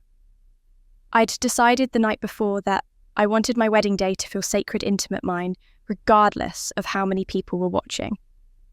So when I woke up at 7, I left my phone on the nightstand and focused on the rituals of getting ready. Mrs. Chen arrived at 8 with coffee and pastries. My cousin Rachel came at 9 to help with my hair. Michael's sister brought my dress at 10, carefully steamed and perfect. We moved through the morning in that strange, dreamlike state that wedding days have, where time feels both endless and impossibly fast. But at 11, Rachel looked at her phone and went pale. Candice, she said quietly, I think you need to see this. She handed me her phone. My TED talk was on the screen, and underneath it, numbers that didn't make sense. 2.3 million views in 2 hours. That can't be right, I said. Rachel scrolled down to show me Twitter. The hashtag #architect of love was trending number 1 in the United States, number 3 globally. There were thousands of tweets, people sharing clips from my talk, sharing their own stories of being overlooked, announcing donations to the scholarship fund. Mrs. Chen took the phone from my shaking hands. Breathe, honey. This is good. This is what you deserved all along. I called Michael. He answered immediately, his voice excited and slightly awed. Have you seen? He asked. Just now. What's happening? TED's algorithm pushed it to all their subscribers this morning. Millions of people. And then celebrities started sharing it. That actress who won the Oscar last year shared it with the caption, "This is what courage looks like." A tech billionaire matched all donations up to $100,000. Candice, the world is watching. I sat down on my bed, still in my robe, trying to process. I'm getting married in 5 hours. I know, Michael said, and I could hear the smile in his voice. And it's going to be perfect. Don't let the noise distract you from what matters. Today is about your grandmother, about the scholarship. The fact that millions of people care about those things too, that's just confirmation that you were right all along. By the time we arrived at 47 Maple Street at 3 o'clock, there were news vans outside, actual news vans with satellite dishes. Security that Michael had hired was keeping them at a respectful distance, but they were there, cameras ready. Inside the building, everything was transformed. Simple white flowers, elegant lighting chairs arranged in intimate rows. It looked exactly like we'd planned, like the vision we'd built together. The late summer sun poured through the windows, and I could almost feel my grandmother's presence in the light. The live stream started at 3:30. I watched the setup from a back room, saw the camera operators position themselves, discreetly saw the real-time donation counter displayed on screens for our in-person guests at our watch. It was already at $400,000. At 4 o'clock, I walked down the aisle. Mrs. Chen walked with me, standing in as the family I'd chosen, rather than the family I'd been born into. Michael stood at the front, and when he saw me, his eyes filled with tears. I'd been so worried about the spectacle, about the cameras, about the millions of people watching. But the moment I started walking, none of that mattered. There was only Michael, only this moment, only the choice we were making to build a life together. The ceremony was simple. We'd written our own vows. Michael spoke about finding someone who understood that love isn't about being saved, but about being seen. I spoke about my grandmother, about the pin I wore on my dress, about how sometimes home isn't where you're born, but what you build with your own hands. When we said, "I do the donation counter hit $1 million, our guests stood and cheered not just for our marriage, but for what it represented. The reception was magic. The sun set over the ocean, painting the sky in shades of gold and pink. Guests gave toasts that made me cry, made me laugh, reminded me of every moment that had led to this. Dr. Whitmore spoke about the power of quiet excellence. Dr. Okonkwo announced that UNESCO was officially investigating my grandmother's work and would be crediting her name to this building in their heritage database. Throughout the evening, my phone buzzed with notifications I mostly ignored. But during dinner, Rachel showed me her screen. CNN was running a story, The Wedding That Changed Philanthropy. Vogue had posted an article, The Most Meaningful Wedding of the Year. The live stream viewer count had hit 3 million. By 9 o'clock, when Michael and I cut our simple 2-tier cake, the donation total reached $2.1 million. $2.1 million. Enough for full scholarships for dozens of students.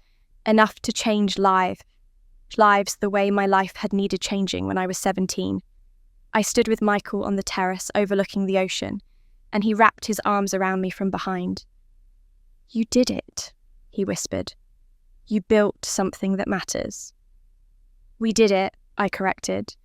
But even as I stood there feeling happier than I'd ever felt, more seen than I'd ever been, I thought about my parents, about Emily, about the family that had chosen not to be here, that had tried to sabotage this day, that had spent my entire life making me feel invisible. I wondered if they were watching. I wondered if they understood yet what they'd missed, what they'd thrown away, what I'd become without them. I got my answer the next morning when Rachel called. "Your mother was at my mum's house yesterday," she said. "They were watching the live stream together on an iPad because your mum doesn't know how to work the internet well. When the UNESCO representative talked about your grandmother's building when the donation counter hit 2 million, your mother fainted. Actually, fainted. They had to call the neighbours to help." "Is she okay?" I asked, because despite everything, she was still my mother. "Physically, yeah, but Candice," Rachel paused. She kept saying, "That's my daughter, that's my daughter," over and over, like she'd just realised who you were, like she'd just seen you for the first time. But back in Ohio, my mother was watching on her neighbour's iPad, and she fainted. Rachel's words hung in the air. My mother had fainted. My mother, who'd spent my entire life making me feel invisible, had watched me be seen by millions and lost consciousness. I was sitting in the hotel suite Michael and I had booked for our wedding night, still in my robe at 10 in the morning, surrounded by newspapers and my laptop open to countless articles about yesterday. Michael was in the shower. I'd been reading about my own wedding like it had happened to someone else, trying to process the surreal gap between how it had felt and how it looked from the outside. "Tell me exactly what happened," I said to Rachel. She took a breath. "Okay, so my mum invited your parents over yesterday afternoon because your mum doesn't really understand how to watch things online. They set up the iPad in the living room. Your dad was skeptical at first, but your mum insisted they watch. I think she was expecting, I don't know, a normal wedding, something she could criticise or dismiss. But it wasn't," I said quietly. "Candice, it was incredible. Even watching on that tiny screen, it was beautiful. And your parents, they just sat there getting quieter and quieter as more guests arrived. Your dad kept saying things like, 'Is that James Whitmore, the architect?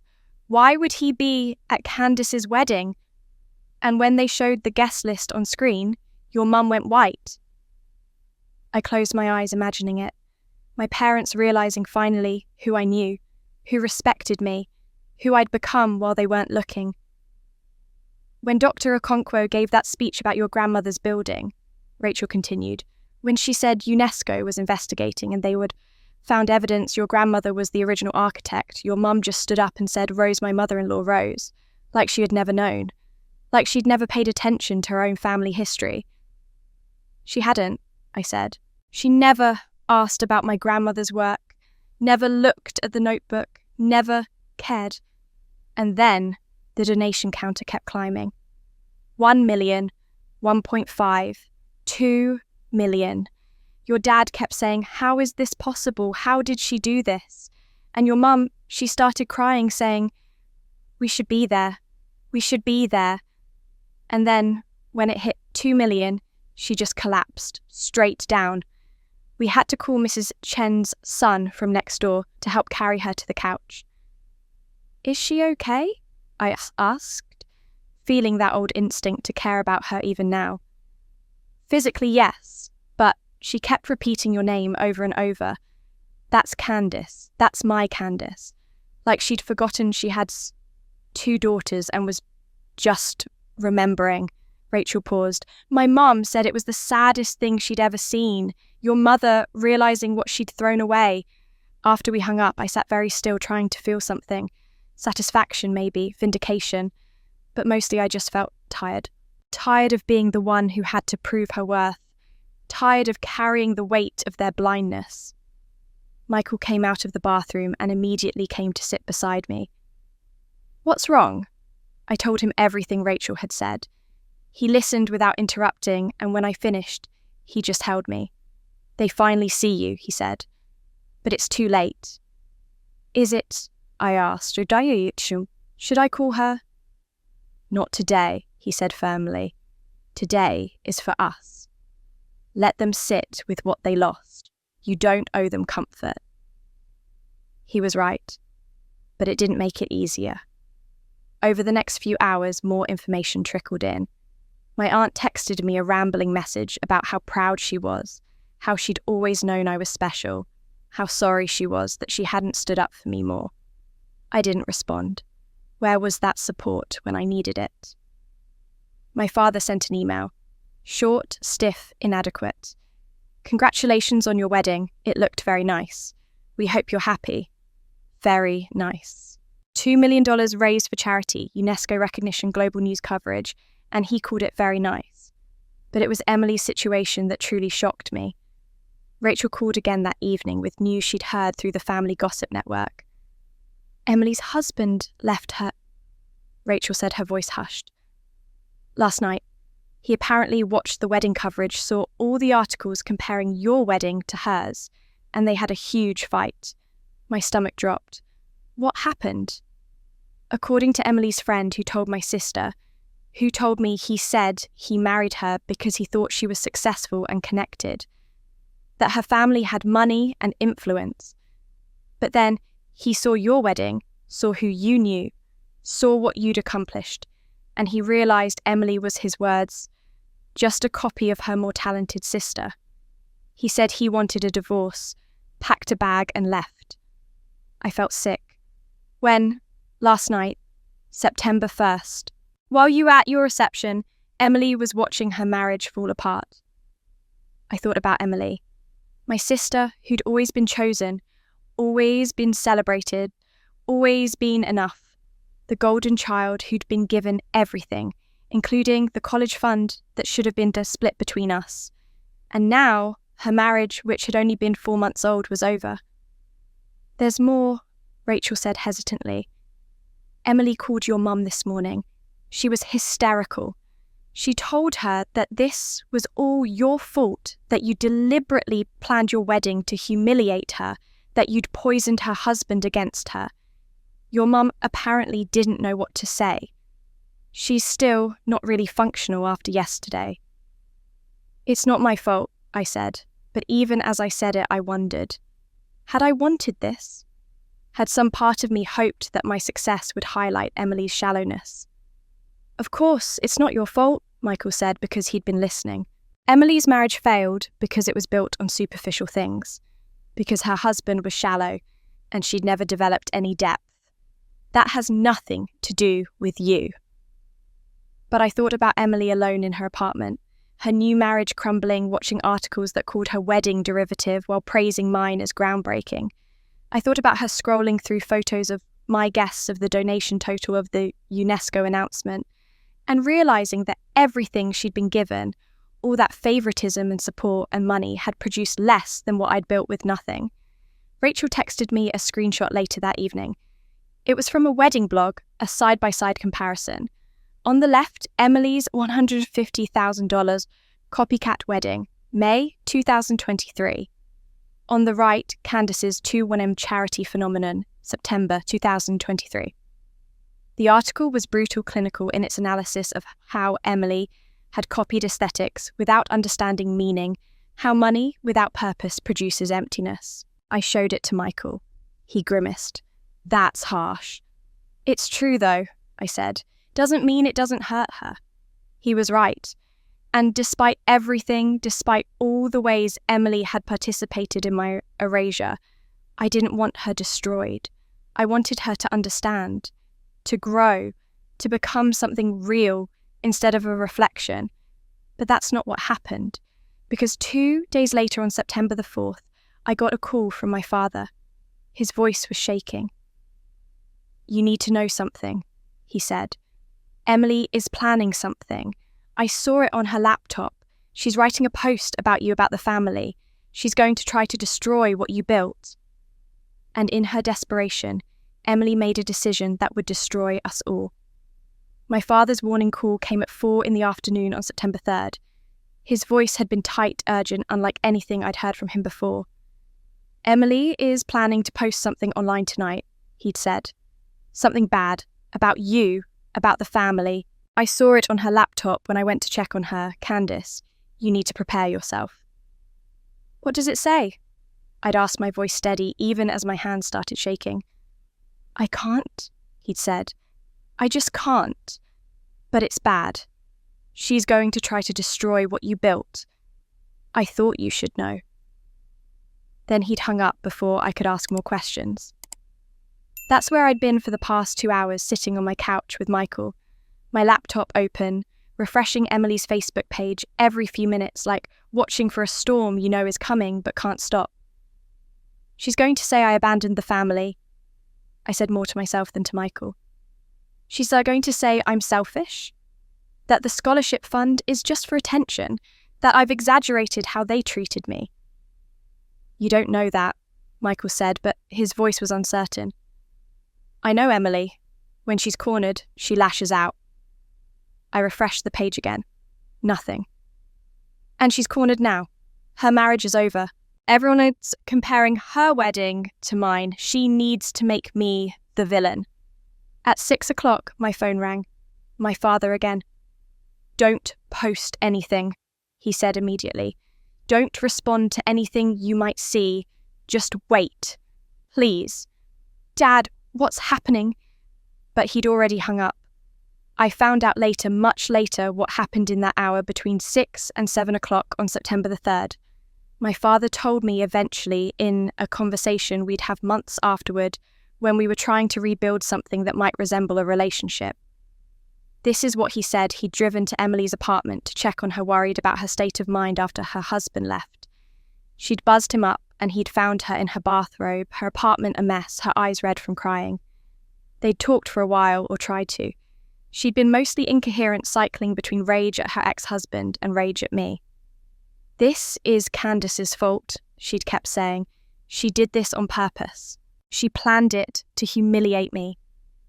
My father had tried to comfort her, had tried to say that my wedding wasn't about Emily at all, but she wouldn't hear it. Finally, she'd gone to the bathroom, leaving him alone in her living room.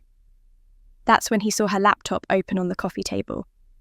The Facebook status box was filled with text, and at the top, he could see the scheduled post time, September 3rd, 7:00 p.m. He read what she'd written. He told me later that his hands were shaking by the time he finished. Emily had crafted a long post framing me as someone who'd manipulated everyone who'd rejected the MIT scholarship out of pride, and then blamed the family for it who'd played victim, my whole life for attention, who'd staged the wedding as a publicity stunt. She twisted every true thing into something ugly, made my quiet endurance look like calculated martyrdom, made my success look like shameless self-promotion, made my pain look like performance. And she'd scheduled it to post at 7 o'clock prime time for social media engagement, maximum visibility. My father sat there with her laptop in front of him, reading and rereading her words, and something inside him broke. Or maybe something that had been broken for a long time finally started to mend. When Emily came out of the bathroom, he was holding her laptop. "You can't post this," he said. She tried to take it from him. "It's the truth. She needs to be exposed." "It's not the truth," he'd said, and his voice had been harder than she'd ever heard it. "It's a lie, and you know it's a lie. You know exactly what we did to Candace. You were there." "We gave her everything," Emily had insisted. "We gave you everything," he'd corrected. "We gave Candace nothing. We took her college fund for you. We forced her to decline a full scholarship so we could afford your private school. We ignored every achievement she ever had. We chose your wedding over hers. And you know all of this, Emily. You've always known." Emily had started crying again, but he hadn't stopped. "If you post this," he'd said, his voice shaking, "I will respond. Publicly, I will tell everyone exactly what we did. The scholarship we made her decline. The money we spent on you that was meant for both of you. Every single time we chose you over her. Every dinner where we ignored her achievements to celebrate yours. Every moment we made her invisible. I will tell the whole truth, and Emily, that truth will destroy you worse than any wedding comparison ever could." "Dad," she'd whispered. "Delete it," he'd said, "right now, or I'll tell everyone who we really are." She'd deleted it, sat there crying while she cancelled the scheduled post and erased every word. My father told me she'd collapsed after that, sobbing on her couch, saying over and over, "What did I become? What did we make me?" Before he'd left, he'd called our mother, who was still barely functional at their house, recovering from her fainting episode. "We've done enough damage," he had told her, "to both our daughters. It stops now." At 7 o'clock, I sat on my couch in Boston, staring at Emily's Facebook page, waiting for the post that would destroy me. It never came. At 7:15, Michael said, "Maybe she changed her mind." At 7:30, my phone buzzed. A text from my father. "It's over. She didn't post it. You're safe." I stared at the message, not understanding. "What happened?" He didn't respond for 5 minutes.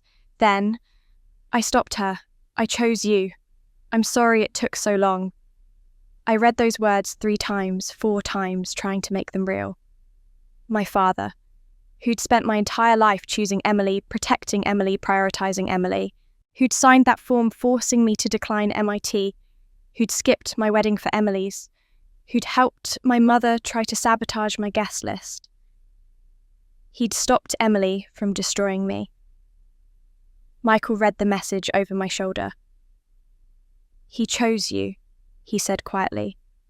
I started crying then, not from relief or gratitude, but from grief. Grief for all the years he hadn't chosen me. Grief for the father-daughter relationship we'd never had. Grief for the fact that it had taken this much, this public triumph and Emily's public collapse for him to finally see me. For the first time in my life, my father chose me. I just didn't know it yet. I didn't look at my phone properly until September 7th. Michael and I had driven to a cabin in coastal Maine for our honeymoon, somewhere small and remote where the internet was unreliable, and the only sounds were waves and seabirds. For 3 days, I'd let myself exist in a bubble where my family's drama couldn't reach me. But on the 4th morning, sitting on the cabin's deck with coffee, I knew I couldn't put it off any longer. I picked up my phone, 47 missed calls, 23 from my mother, 15 from my father, 9 from Emily. Dozens of text messages I couldn't bring myself to read. Michael came out and sat beside me. "Ready?" "No," I said, "but I need to do it anyway." We drove back to Boston that afternoon. I spent September 8th and 9th just existing, going to work, trying to re-establish normalcy. The scholarship fund had continued to grow. The TED Talk had hit 10 million views. Architectural Digest wanted to do a feature on me and the building. Life was moving forward, but I felt frozen, knowing I had to have this conversation before I could really move on. On September the 10th, a Tuesday morning, I called my mother. She answered on the first ring. "Candice," her voice cracked. "Oh, honey, thank you for calling back." "Hi, Mum," I said, and my voice was calm, neutral, like I was talking to a client. "I've been trying to reach you. We need to talk about everything. About the wedding, about Emily, about what your father told me he did." "Mum," I interrupted gently. "I need you to listen. Can you do that?" There was a pause. "Of course." I'd rehearsed this. I'd spent 2 days thinking about what I needed to say, how I needed to say it. Not with anger, because anger would give her something to defend against. Not with tears, because tears would make her feel like she could comfort me. Just with truth. "I watched you faint during my wedding," I said. "Rachel told me. You saw what I built, who I knew, what I'd accomplished, and it was so overwhelming you lost consciousness. Honey, I was just shocked. I didn't know." "You didn't know because you never asked, you never looked. For 35 years you had a daughter right in front of you, and you chose not to see her." That's not fair," she said, and I could hear the defensiveness creeping in. "We loved you, we always loved you." "I know you did," I said, and I meant it. "But you loved me quietly, carefully, like I was something fragile you had to protect everyone else from. You loved Emily loudly, publicly, with pride and celebration and attention, and you taught me that love had a price, that I had to earn it by being easy, by needing less, by not taking up space." "Emily needed more support," my mother said. "She was more fragile. You were always so strong, so capable. We thought you didn't need us the way she did." This was it, the core belief that had shaped everything. I closed my eyes and took a breath. "I needed you," I said quietly. "I needed you to come to my college graduation. I needed you to celebrate when I got my first real job. I needed you to be proud when I won awards, when I designed buildings that mattered. I needed you to be at my wedding. But you weren't there for any of it because you decided I was strong enough not to need you. You thought wrong." I said, not angry, just factual. "You made Emily weak by never letting her fail, and you made me strong by giving me no choice. But strength that comes from abandonment isn't a gift, Mum. It's a scar." She was crying now. I could hear it in her breathing. When you made me decline that MIT scholarship so you could afford Emily's private school, you taught me that my dreams mattered less than hers. When you chose her wedding over mine, you taught me that my joy was less important than hers. When you tried to sabotage my guest list, you taught me that you were more comfortable with me being invisible than being seen. We made mistakes, she whispered. So many mistakes. But Candice, you have to understand we were trying to do what was best. For Emily, I finished. You were trying to do what was best for Emily, and I understand that now. I understand that you were afraid she couldn't survive without constant support. But Mom, you never considered what it cost me. You never thought about whether I could survive being constantly overlooked. You survived, she said, and there was something almost defensive in her tone. You thrived. Look at what you built. I didn't build it because you overlooked me, I said. I built it despite you overlooking me, and that's what you need to understand. My success isn't proof that your neglect was okay. It's proof that I learned to live without you. The silence on the other end of the line stretched long enough that I wondered if she'd hung up. What do you want from us? She finally asked. Do you want us to apologize? To try to make it up to you? Tell me what you want, and I'll do it. This was the question I'd been waiting for, the one I'd spent years imagining different answers to. But now, sitting in my Boston apartment with Michael beside me wearing my grandmother's ring, having built a life that was mine, I knew the truth. I don't want anything from you, I said gently. That's what I'm trying to tell you. I needed you to see me, not save me. I needed you to witness who I was becoming, not fix me or support me or even love me in the way you thought I needed. I just needed you to look. And you didn't. And now it's too late. It's not too late, she said desperately. We can start over. We can... No, I said, and the word felt like freedom. We can't start over. We can only go forward, and going forward means I need space. I need time to figure out what relationship, if any, I want with you and Dad and Emily. I need to not feel responsible for your guilt or your grief over what you missed. You made choices. I'm making mine now. Candice, please. I love you, I said, and realised I meant it even now. But I don't need you anymore. You taught me that love had a price. I just stopped paying it. I hung up before she could respond. Not angrily, not dramatically, just gently, nicely. Michael pulled me close. How do you feel? Free, I said, and then sad. Both can be true, he said.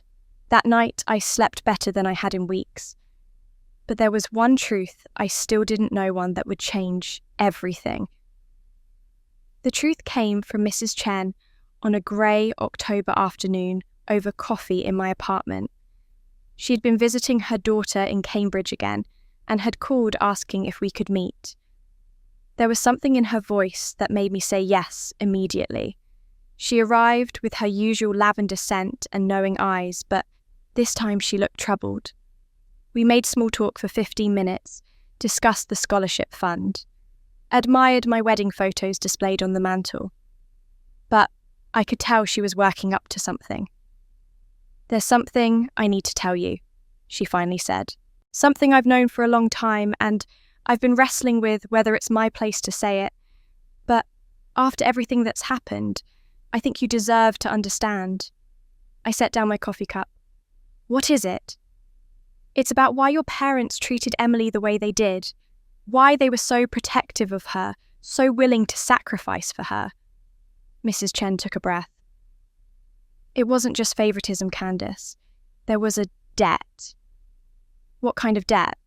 A literal one. When you were 17, right around the time you got that MIT scholarship, your parents were in serious financial trouble. Your father had made some bad investments. They were going to lose the house. They'd remortgaged twice maxed out credit cards, and they were about 3 months from foreclosure. I stared at her. I'd known we weren't wealthy, but I'd never known we were that close to losing everything. Emily found out, Mrs. Chen continued. She was only 15, but she'd overheard them fighting about it one night. And she did something your parents never told you about.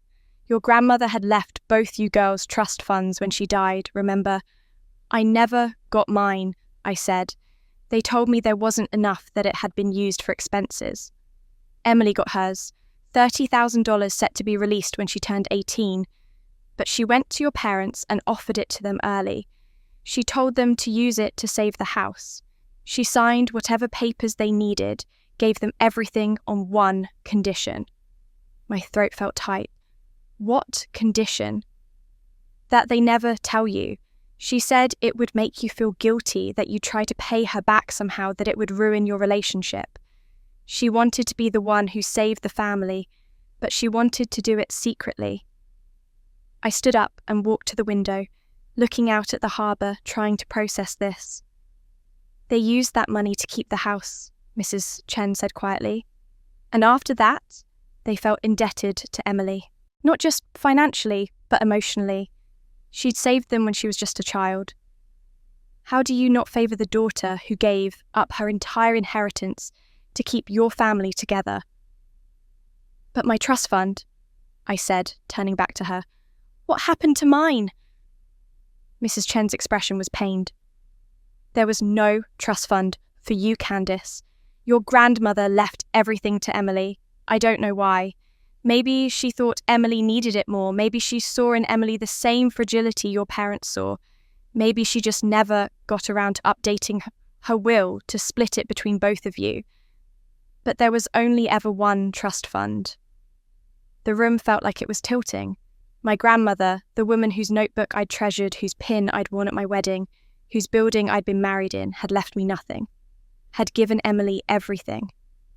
I'm sorry, Mrs. Chen said. I know this is hard to hear. Did Emily know about the scholarship? I asked. When my parents made me decline MIT, did she know that's where her college money was coming from? Mrs. Chen nodded slowly. She knew. She was there that day, remember? Your father told me years later after too much wine at a neighbourhood party. He said Emily had come to them after you declined the scholarship and begged them not to tell you she'd known. She said it would make you hate her, that she wanted you to think it was just the parents' decision. She felt guilty, but not guilty enough to speak up, not guilty enough to say no to the private school. I sat back down, my legs suddenly weak. So she's been carrying this for 18 years. Guilt makes people do strange things, Mrs. Chen said. It can make you cling to the very favouritism that caused the guilt in the first place. Your parents kept choosing Emily because they felt they owed her. And Emily kept accepting that favouritism because she felt it was owed to her, and it became this terrible cycle where everyone was trapped. Does Michael know? I asked suddenly. No one knows except your parents, Emily, and now you. And me, but only because I paid attention to things people thought no one noticed. She reached across and took my hand. I'm not telling you this to make you forgive them, Candice. I'm telling you because you deserve to understand the full picture. Emily isn't just a spoiled golden child. She's a 15-year-old who gave up everything to save her family and then spent the next 2 decades trying to justify that sacrifice by proving she deserved the pedestal they put her on. She still let them take my scholarship, I said. Yes, Mrs. Chen agreed. She did, and that was wrong. Understanding someone doesn't mean excusing them, but it does mean seeing them as human, complicated, capable of both sacrifice and selfishness. After Mrs. Chen left, I sat in my apartment for a long time, watching the October light fade over the water. I thought about Emily at 15, hearing our parents' panicked conversations about losing the house. I thought about her signing away her entire inheritance, her whole future security to save them. And then I thought about her just 2 years later, staying silent, while they took my scholarship to pay for her school. Both things were true. Emily had sacrificed everything, and Emily had let me sacrifice everything too. That evening, I told Michael what I'd learned. He listened without interrupting, and when I finished, he asked the question I'd been asking myself all afternoon. Does it change anything? I don't know. I said honestly. It explains things. It makes me understand why they felt so indebted to her. But it doesn't make what they did okay. And it doesn't make what Emily did okay either. She saved them, yes. But she also let them use me to repay her. You don't have to decide anything right now, Michael said. Understanding doesn't require forgiveness. And forgiveness doesn't require reconciliation. He was right. I could see Emily more clearly now, could see the scared 15-year-old and the guilty adult, could see how she trapped herself in a golden cage of her own making. I could understand my parents' impossible position, indebted to one daughter while sacrificing the other. I could understand all of it and still choose myself. Forgiveness doesn't mean you have to keep the door open. The letter arrived on a Thursday afternoon in late October, tucked between bills and catalogues in my mailbox. I recognised my mother's handwriting on the envelope immediately, that careful script she'd used for birthday cards and thank you notes. The loops slightly shaky now with age or emotion or both. It was thick, heavy. I stood in my building's lobby, holding it, feeling the weight of it, knowing that whatever was inside represented more effort than my mother had put into communicating with me in years. I took it upstairs, set it on my kitchen counter, and stared at it for an hour before I could bring myself to open it. When I finally did, 10 pages spilled out. Lined paper torn carefully from a spiral notebook, both sides covered in my mother's handwriting. The date at the top was October 20th, 4 days earlier. She'd taken time to write this, to think about what she needed to say. I made tea, sat down at my dining table, and began to read. My dear Candace. It started, and already I felt something crack in my chest. When had my mother last called me dear? When had she last addressed me with tenderness? I've started this letter a dozen times and thrown away every version because I don't know how to say what I need to say. But Mrs. Chen called me last week. She told me she told you about Emily's money, about the house, about all of it. She said I should have been the one to tell you years ago, and she's right. So I'm writing this because I need you to know the whole truth, even if you never speak to me again. The letter went on to confirm everything Mrs. Chen had told me. My parents had been drowning financially. Emily had saved them.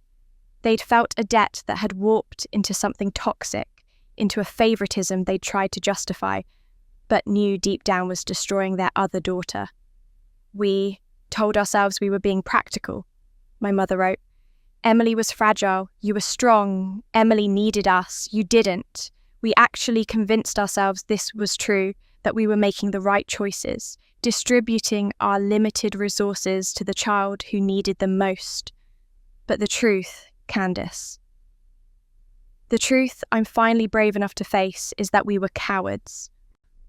I set the letter down for a moment, steadied my breathing, picked it back up. We were cowards because it was easier to celebrate Emily than to celebrate you. Her achievements were loud and visible and easy to understand. Dance recitals and art projects and social successes. Your achievements were quiet, thoughtful. They required us to pay attention, to look deeper, to actually see you. And we didn't want to do that work. It was easier to let you fade into the background because you let us. You didn't demand attention the way Emily did. You didn't throw tantrums when we ignored you. You just absorbed it and kept going, and we let you because it was convenient. My hands were shaking now. I'd never heard my mother speak this honestly about anything. We punished you for being strong, she wrote. We made you strong by neglecting you, and then we used that strength as an excuse to neglect you more. Every time you succeeded despite us, we told ourselves it proved you didn't need us. We didn't see that you were succeeding because you had no choice, because you'd learnt early that no one was coming to help you. The middle pages detailed specific moments. my high school graduation where they'd left early for Emily's college tour, my first major architectural award that they'd congratulated me on, with a brief phone call before spending 20 minutes talking about Emily's new boyfriend, the time I'd called them from the hospital after a minor car accident and they'd said they couldn't come because Emily needed help moving into her apartment. I'm listing these not to explain them, my mother wrote, but to acknowledge them, to admit that I remember, that I knew even then that we were failing you. But I didn't stop. I just kept choosing Emily over and over until choosing Emily became such a habit, I forgot I was making a choice at all. Then came the paragraph that broke me completely. I watched your wedding on an iPad at your aunt's house because I don't know how to use the computer. Your father and I sat there and I kept saying, when did this happen? When did she become this person? But the truth is, you became this person while I was watching. I just wasn't looking. I saw you every time you came home for holidays. I talked to you on the phone, but I never looked. I never asked the right questions. I never said, tell me about your work. Tell me what you're proud of. Tell me who you're becoming. When Dr. Okonkwo talked about your grandmother's building, when I realised you'd gotten married in a place your grandmother designed, I understood something. You'd been trying to connect with us through your grandmother, through architecture, through all these quiet achievements, and we'd missed every signal. We'd erased your grandmother's name from her own work, and then we did the same thing to you. We erased you from your own family. She wrote about fainting, about waking up on the couch with neighbours hovering about seeing the donation counter hit 2 million and realising that strangers valued me more than she did. I don't know how to fix this, she wrote near the end. I don't know if I can. I don't know if you'll ever forgive me, and I don't know if I deserve your forgiveness. But I need you to know that I see now what I couldn't see before. I see that we didn't just ignore you. We broke something in you and you had to fix it yourself, and that's not what parents are supposed to do. The final page was the hardest to read. I'm not asking for anything. I'm not asking you to call or write back or give me another chance. I just needed you to know that I finally understand what I lost. Not on September the 1st when I watched your wedding. I lost you years ago, bit by bit, every time I chose wrong, every time I looked away, every time I let you sit alone on that porch while we celebrated Emily inside. She signed it simply, your mother. I read the letter 3 times. The first time I cried so hard I had to stop halfway through. The second time I felt angry at how long it had taken her to see what had always been obvious. The third time I felt something softer, not forgiveness exactly, but recognition. She saw me now, finally.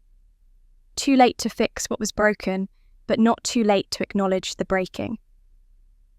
I folded the letter carefully and put it in my nightstand drawer. I didn't throw it away, but I didn't respond either. Michael found me sitting on the bed that evening, the drawer still slightly open. She wrote to you, he said. It wasn't a question. She sees me now, I said. She finally sees me. And I don't know if that's enough. That letter stayed in my drawer for months, but it was slowly changing me. The letter had been sitting in my drawer for 3 weeks when Michael asked if I wanted to go home for Thanksgiving. We were making dinner in our apartment a quiet Tuesday evening in mid-November when he said it casually, as if it wasn't a loaded question. Your mum's letter, he said. Has it changed anything? I thought about that. The letter hadn't made me forgive. It hadn't erased 35 years of being invisible. But it had done something. It had shown me that my mother was capable of seeing herself clearly, of admitting fault, of sitting with her own failures long enough to write them down. I want to go back, I said. Not for them, for me. I want to walk into that house as who I am now, not who I was. Michael nodded slowly. There's something I need to tell you. My parents have been emailing. Since the wedding, they saw the photos online. I set down the knife I'd been using to chop vegetables.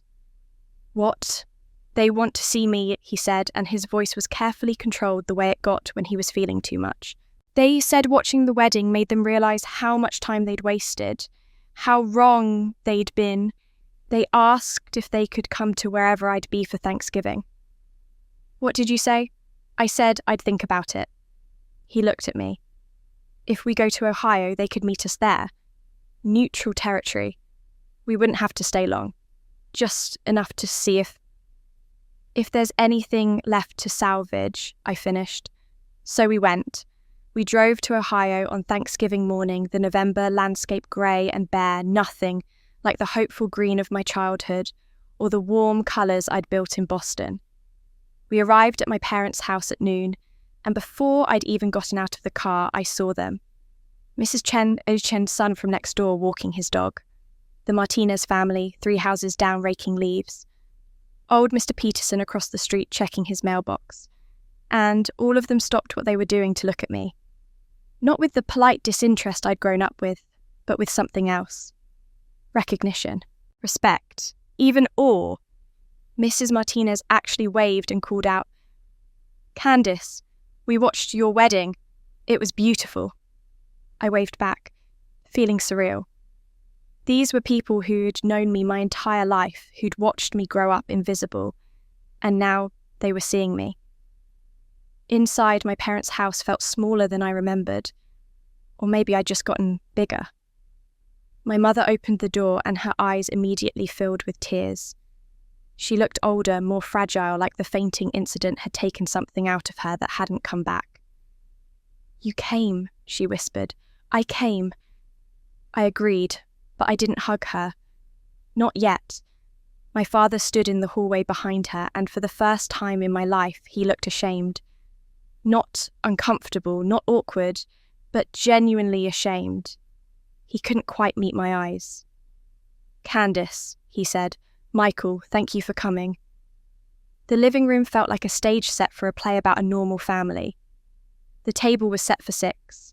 Emily sat on the couch, and when she saw me, she looked away quickly, her face pale. She'd lost weight.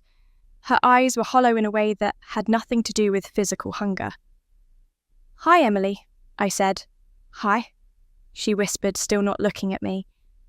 Before the awkwardness could settle into something unbearable, the doorbell rang. Michael went rigid beside me. I took his hand. My father opened the door, and Michael's parents stood there. I'd seen photos, but seeing them in person was different. His mother, grey-haired and nervous. His father, tall like Michael, with the same eyes but weighted with grief.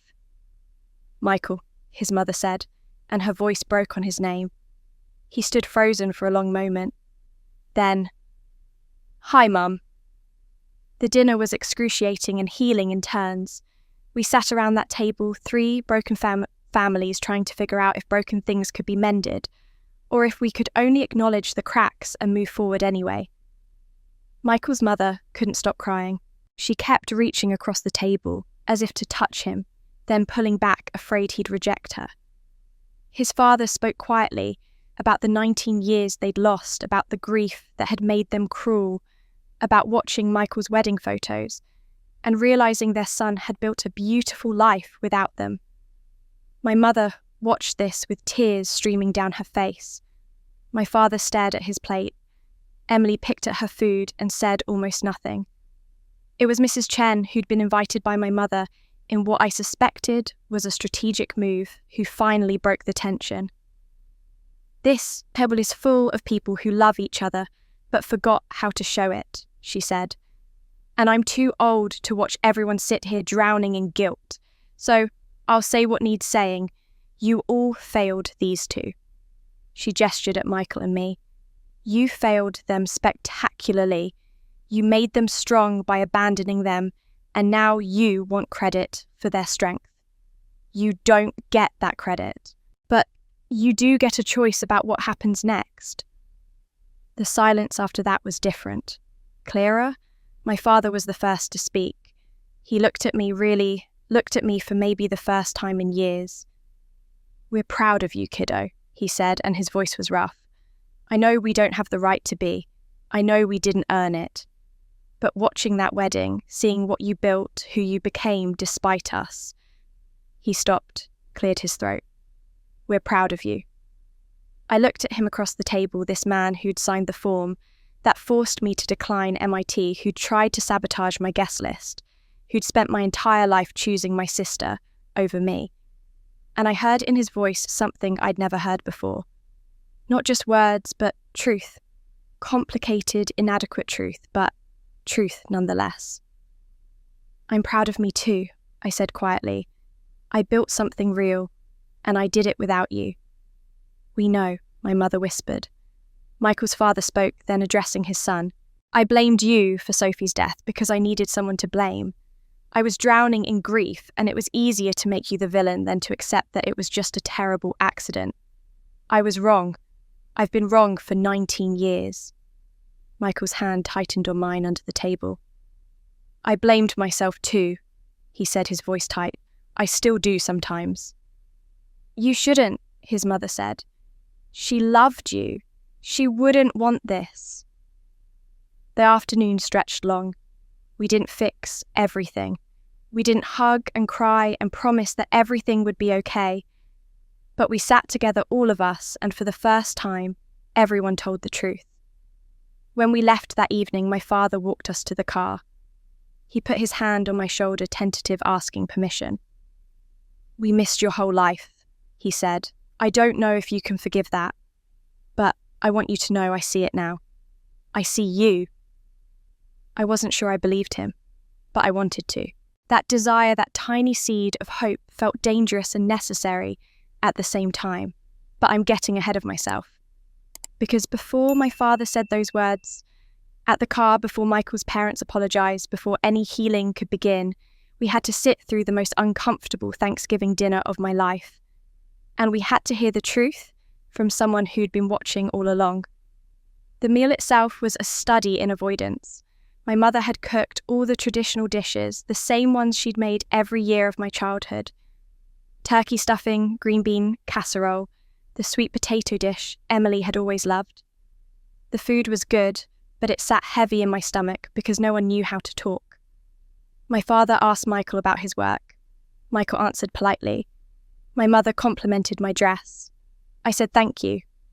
Emily said nothing at all, just pushed food around her plate and avoided everyone's eyes. Michael's parents sat stiffly, clearly overwhelmed by the situation, unsure if they had the right to be there at all. Miss Chen sat at the end of the table, eating calmly, watching us all with those sharp eyes that missed nothing. After 20 minutes of painful small talk, my mother tried to address the elephant in the room. I'm so glad we could all be together, she said, her voice artificially bright. It has been too long since we had a proper family Thanksgiving. The irony of that statement hung in the air. The last proper family Thanksgiving I'd attended, I'd been treated like a piece of furniture, acknowledged when necessary, ignored otherwise. Yes, my father agreed too quickly. It's good to have everyone home. Emily made a sound, something between a laugh and a sob, but said nothing. Michael's mother attempted to fill the silence. The food is wonderful. Thank you for including us. Of course, my mother said. Any family of Candace's is family of ours. I felt Michael's hand find mine under the table. Family of ours.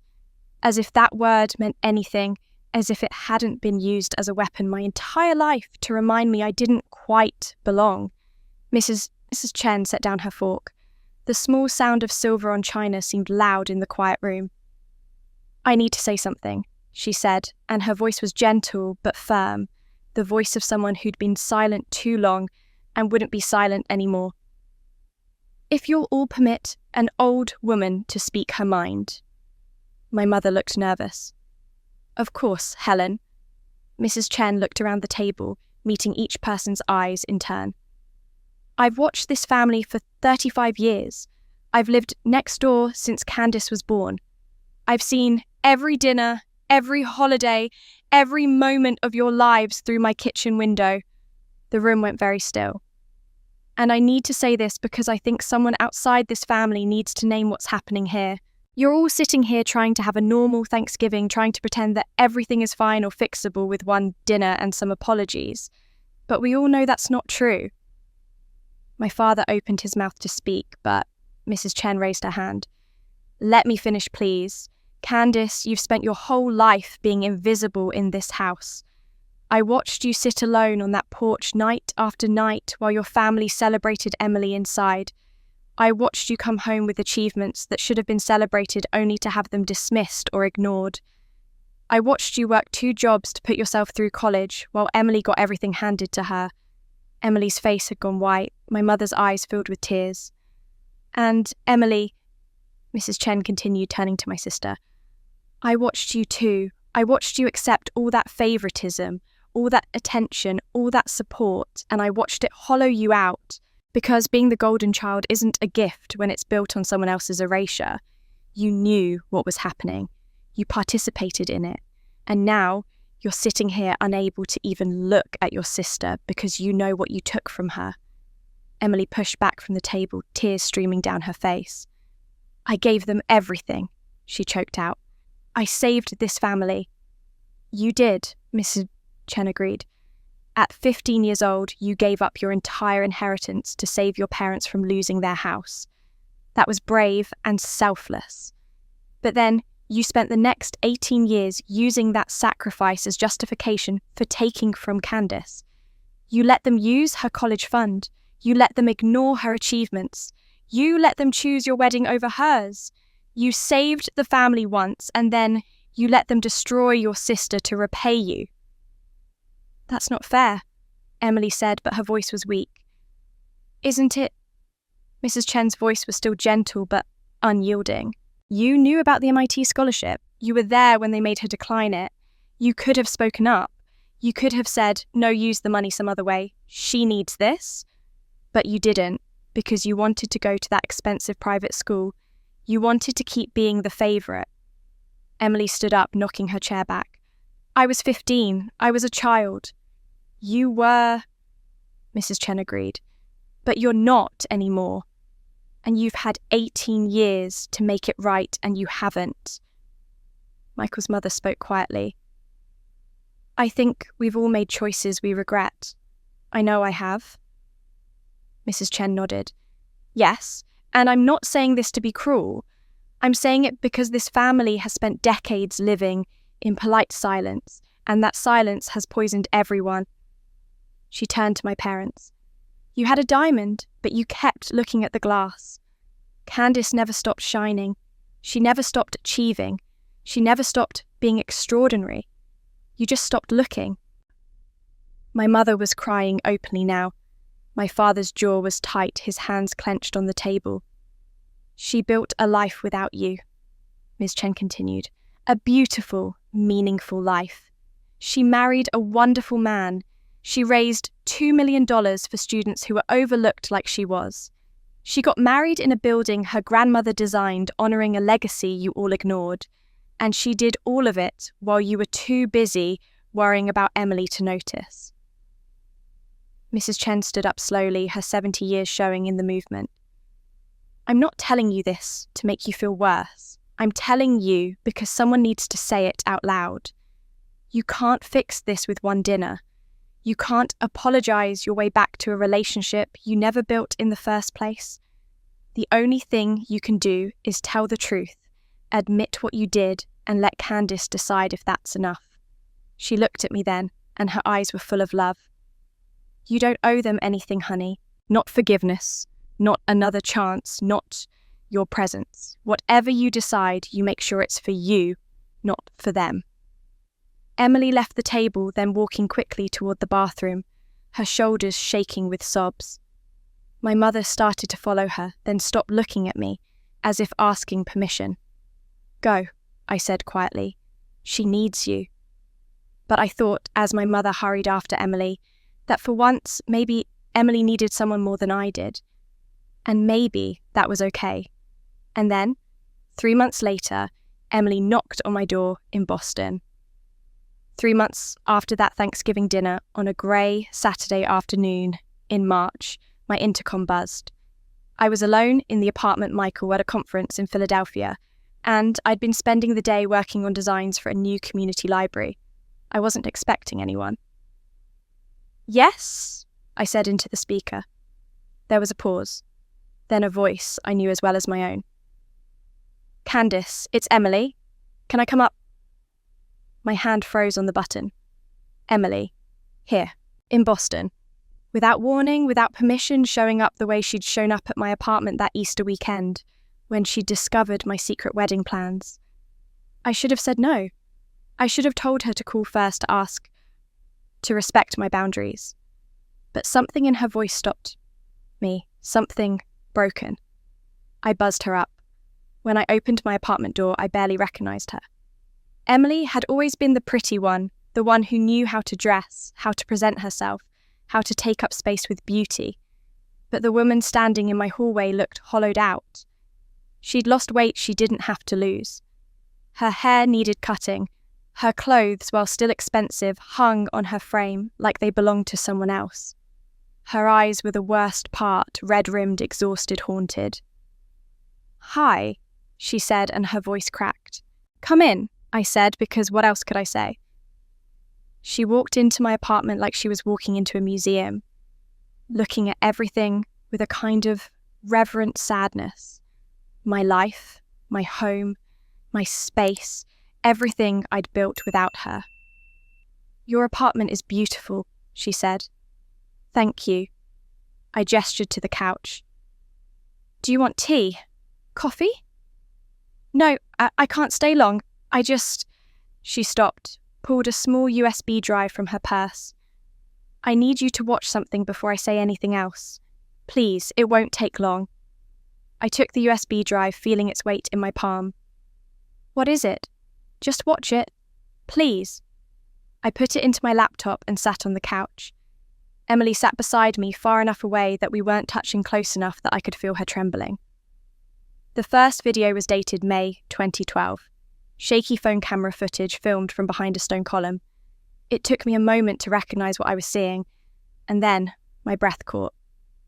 My college graduation, the one my parents hadn't attended because it conflicted with Emily's apartment hunting in the city, but Emily had been there, hidden behind a column in the back of the auditorium, filming on her phone as I walked across the stage to receive my diploma. The video was just 2 minutes long, and in it I could hear her crying quietly as she filmed. When my name was called, she whispered, "That's my sister. That's my sister." The video ended. I couldn't speak. The next video was older, grainier, dated October 2007. High school. Someone else's camera phone filming a group of Emily's friends at lunch.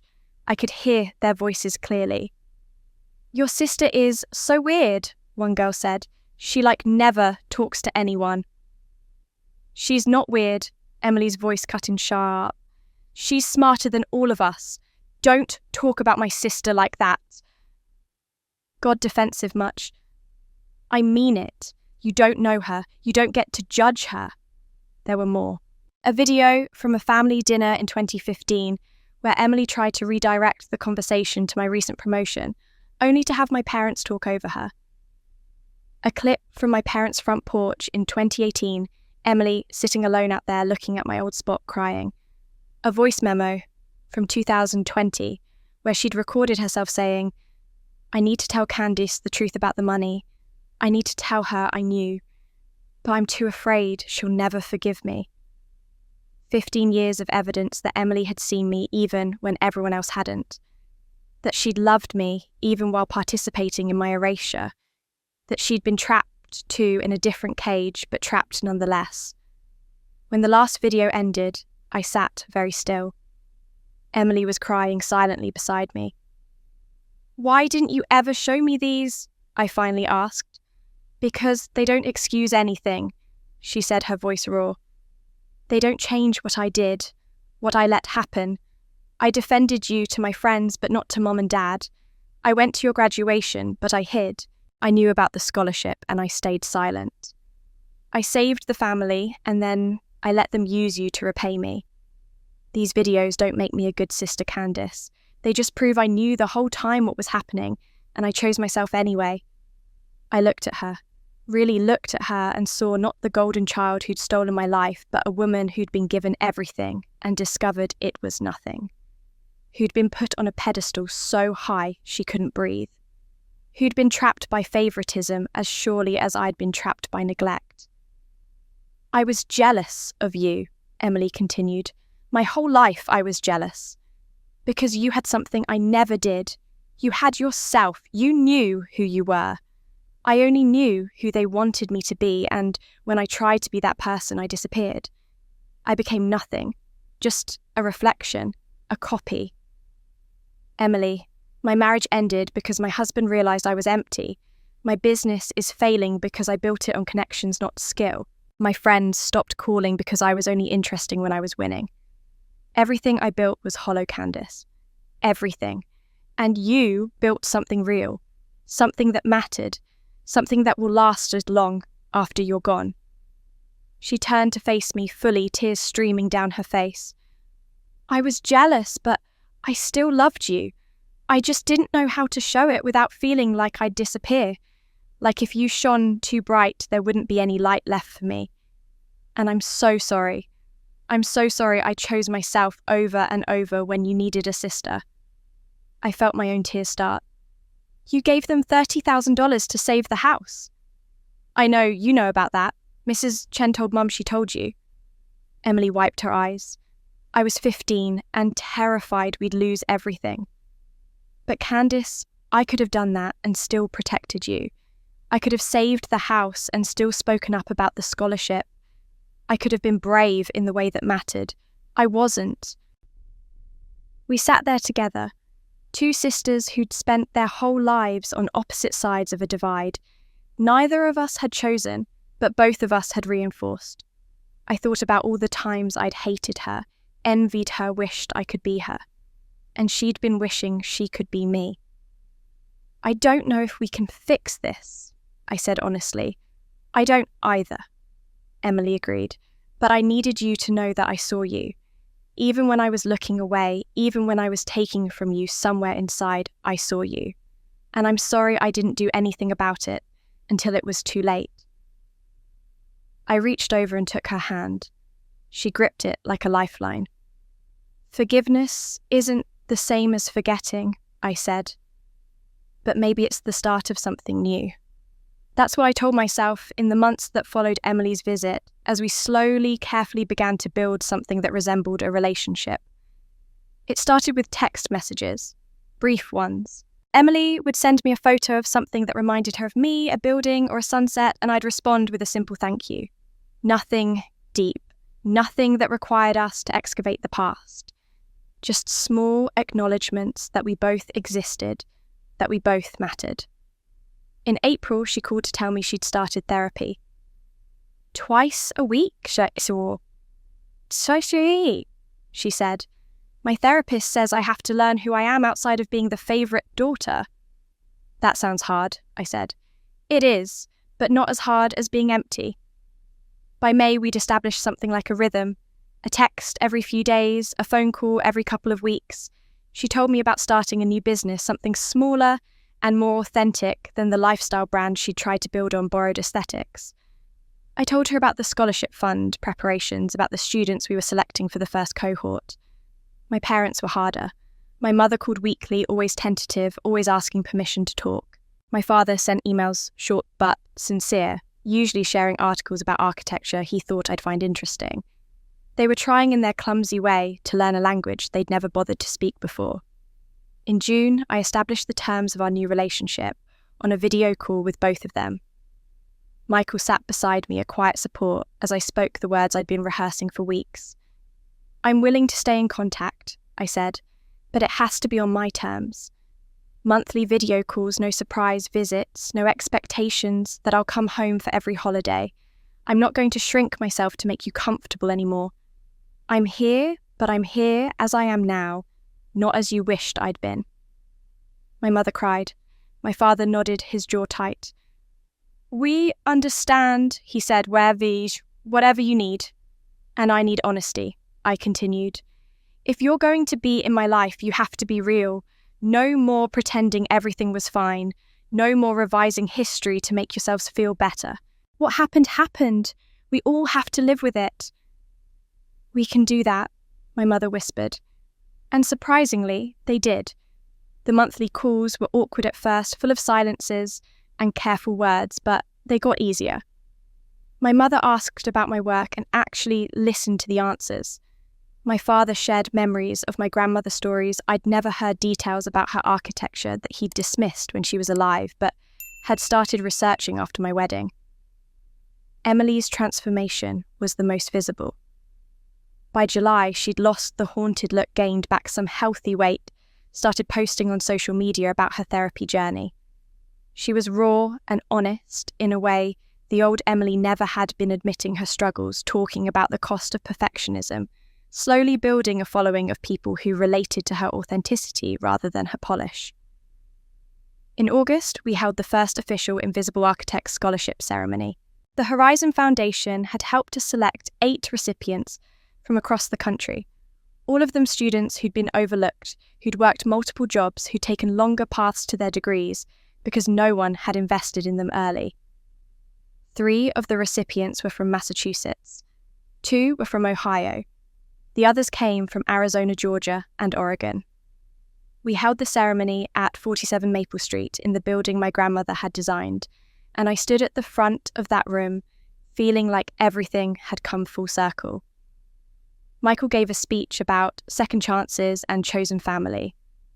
Dr. Okonkwo spoke about my grandmother's legacy and how UNESCO was finalising the building's heritage designation with her name properly credited. And then it was my turn.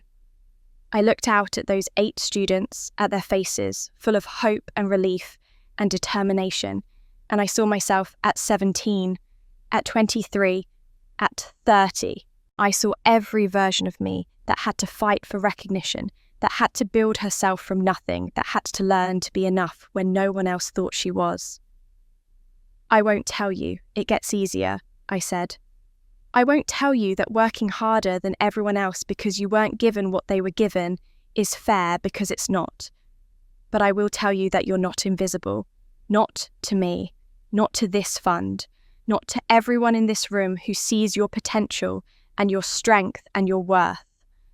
When I finished, they stood and applauded, and I saw my parents in the back row, my mother crying, my father's hand on her shoulder. Emily was there too, sitting next to Mrs. Chen, both of them wiping their eyes. After the ceremony, one of the recipients, a young woman from Ohio named Maria, approached me. "Thank you," she said. "My parents wanted me to decline my architecture program acceptance to help with my brother's medical bills. Your story made me realize I was allowed to choose myself." I hugged her, this stranger who understood and thought about all the ways pain could be transformed into purpose, if you were brave enough to try. That evening, Michael and I went home to our apartment exhausted and satisfied. We'd built something real, something that would outlast us, something that mattered. "You did it," Michael said, pulling me close. "We did it," I corrected. The scholarship fund was launched. The first students were chosen. My family was learning to see me. Emily was learning to be real. The building bore my grandmother's name. Everything I'd wanted, everything I'd fought for was finally, imperfectly, beautifully real. Then one morning in September, a letter arrived that would complete the circle. The letter had arrived 3 weeks earlier, a simple RSVP card returned with a handwritten note. "I knew your grandmother rose. I have something important to give you. May I attend your anniversary gathering, Dorothy Morrison?" I'd called on the number she'd included. An elderly woman had answered, her voice warm but measured, and she'd explained that she'd been my grandmother's assistant in the early 1950s, that she'd seen the wedding coverage and the UNESCO announcement, and that she had materials she believed belonged to me. "I should have reached out sooner," she'd said, "but I'm 82 years old, and I wasn't sure I had the right. Your grandmother made me promise something a long time ago, and I wasn't sure if I should keep that promise or break it." I'd invited her to the anniversary gathering without hesitation. Now, on a perfect September afternoon, exactly 1 year after my wedding, I stood in the main hall of 47 Maple Street watching guests arrive. The same room where I'd married Michael, where we'd raised $2 million, where my life had changed irrevocably. Today, it was decorated simply, elegantly filled with the people who'd actually built my life with me. The scholarship recipients were there comparing notes about their first year of school. Mrs. Chen sat with Michael's parents, the three of them laughing about something. My parents stood awkwardly near the windows, with Emily, all of them trying but still uncertain of their place in my life.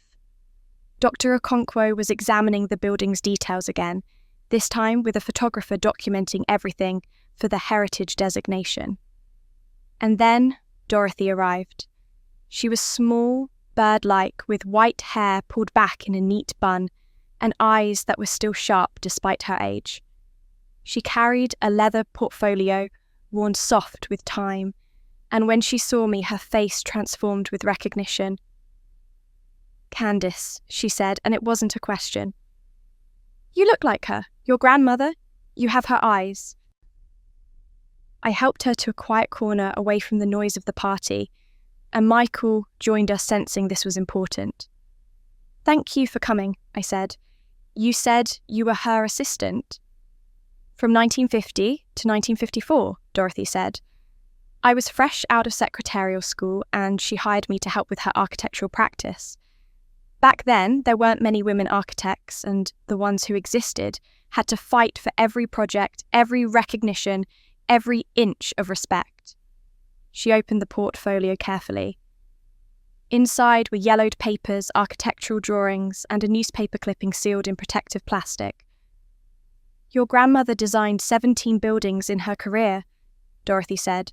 17 beautiful, innovative structures. And do you know how many bore her name? I shook my head, though I was starting to understand. None.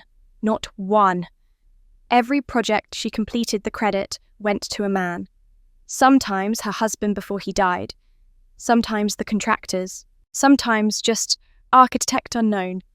She designed buildings that are still standing today, and her name appears nowhere. Dorothy pulled out a set of blueprints, and I recognized them immediately. The distinctive window patterns, the ceiling details, the way the building embraced the coastal landscape. 47 Maple Street. This was her masterpiece, Dorothy said. She poured everything into it, designed it on spec, found investors, managed every detail. It took her 3 years, and when it was finished, when it opened the newspaper, ran this article. She handed me the clipping. The headline read, "New Coastal Building Showcases Modern Design." Below it, a photo of the building I'd gotten married in, looking almost exactly as it did today. And in the text, designed by Harrison & Sons architecture firm. Harrison & Sons, a firm that had stolen my grandmother's work and claimed it as their own. She was devastated, Dorothy said quietly. She'd signed a contract she didn't fully understand, one that gave them rights to claim authorship. By the time she realized what she'd done, it was too late. The building was theirs on paper, even though every line, every detail, every vision came from her mind. I felt tears burning in my eyes. She never got credit for any of it. No, and it broke something in her. She kept working, kept designing, but she never signed another contract, never submitted another proposal. She just made her drawings in her notebook and let them gather dust. Dorothy's voice was thick with old grief. She made me promise before she died in 1995 that I wouldn't tell anyone about her work. She said it was too painful, that she'd rather be forgotten than remembered as someone whose work was stolen. "But you're telling me now," I said, "because you changed everything." Dorothy pulled out another paper, a printout from a website. My wedding, the viral moment, the UNESCO announcement. When I saw that you'd gotten married here in this building, I knew it was fate. And when UNESCO started investigating and found evidence of her work, when they started the process of crediting her name, I realized her promise didn't matter anymore. She wanted to be forgotten because being remembered hurt too much. But you made it possible for her to be remembered with honor. She handed me the original blueprints, my grandmother's signature clearly visible in the corner. Rose Catherine Martin, 1952. "I've followed your career for 10 years, Dorothy said. since I saw your first major project in an architecture magazine. I recognized her vision in your work, her attention to dignity and light, and making people feel seen. When I saw you'd chosen this building for your wedding, I knew you'd found her, even if you didn't know it yet. I looked down at the blueprints at my grandmother's handwriting in the margins, her notes about how she wanted the light to fall, how she wanted people to feel when they entered the space. And I thought about standing in this very room a year ago, wearing her pin, marrying the man I loved, surrounded by people who saw me. She wanted you to know something, Dorothy said, her voice breaking slightly. She told me once, near the end, that if she ever had granddaughters, she hoped they'd be braver than she was, that they'd demand credit, demand recognition, demand to be seen. She said, "I hope they finish what I couldn't." I pressed the blueprints to my chest, feeling the weight of 3 generations of women who'd fought to be seen. My grandmother, whose work was stolen. My mother, who'd been blind. Me, who'd learned to see myself. And now, Emily, who was learning to be real instead of perfect. You finished what she started, Dorothy said. She built this. You brought her name back to it.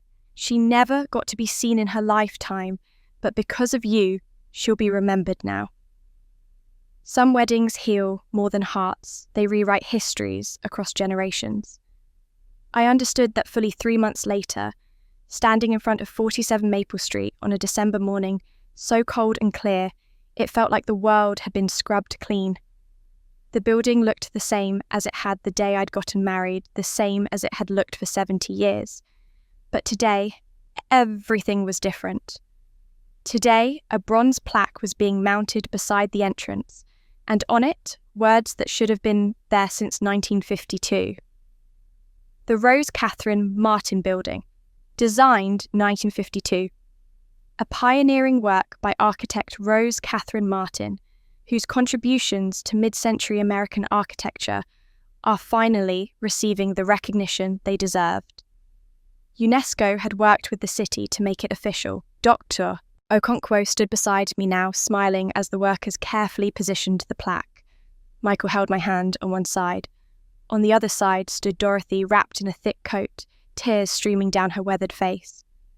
She would be so proud, Dorothy whispered, not just of the building, but of you. Behind us, a small crowd had gathered. The scholarship recipients now, in their second semester, bundled against the cold. Mrs. Chen looking frail, but determined, her daughter supporting her arm. My parents standing close together. My mother clutching my father's hand. Emily, looking healthier than she had in months, her therapist's words about building authentic identity clearly taking root. Michael's parents, who now came to Boston once a month, rebuilding slowly what they'd destroyed. The press was there too, but I'd gotten used to that. After the wedding went viral, after the TED Talk hit 15 million views, after Architectural Digest did their feature, I'd learned how to exist in public attention without letting it define me. The attention was noise. This moment, this plaque, this recognition of my grandmother, this was signal. The mayor said some words about architectural heritage and the importance of recognizing women's contributions to the built environment. Dr. Okonkwo spoke about the UNESCO designation and what it meant for preservation. And then it was my turn. I stepped up to the small podium they'd set up, looking at the faces gathered in the cold, and thought about that phone call 2 years ago. My mother's voice saying my sister's wedding was more important. The moment I deleted them from my guest list. The decision to build something that mattered instead of something that impressed. My grandmother died when I was 23, I began. I knew her, but I didn't really know her. I knew she'd been an architect, but I didn't know she'd designed this building. I didn't know she'd spent her career being erased, having her work stolen, watching men take credit for her vision. I didn't know any of that until much later, until I'd already spent years feeling invisible myself. The wind picked up off the ocean and I pulled my coat tighter. My grandmother's pin was attached to my lapel, catching the winter light. It took me a lifetime to be seen, I said. Or at least it felt like a lifetime. I spent 35 years being the daughter. No one quite noticed the sister who didn't shine as bright, the architect whose work was good but never quite celebrated. I spent all that time waiting for someone to see me. My parents, my family, anyone. I looked at my mother, who was crying quietly, at my father, whose jaw was tight with old shame, at Emily, who was watching me with something like reverence. But here's what I learned, I continued. I finally saw myself first, and that was when everything changed. Not when the world recognized me, not when my wedding went viral or my TED Talk trended or UNESCO called. Those things were wonderful, but they weren't what mattered. What mattered was the moment I looked at myself and decided I was enough, that my work had value, that my life had meaning, that I deserved to be seen whether anyone was looking or not. Dorothy wiped her eyes. Mrs. Chen nodded slowly, that knowing nod that said she'd been trying to teach me this all along. Someone told me once, I said, and I looked at Michael, that some people are loved loudly. All that noise, all that attention, all that performance of affection, it looks impressive. It looks like everything, but I chose to be loved lastingly, to build relationships that were real, not loud, to create work that mattered, not work that impressed, to become someone authentic, not someone acceptable. The workers finished securing the plaque, and I walked over to touch it, my fingers tracing my grandmother's name. Rose Catherine Martin, finally credited, finally seen. This building stood for 70 years without her name on it, I said. But it still stood.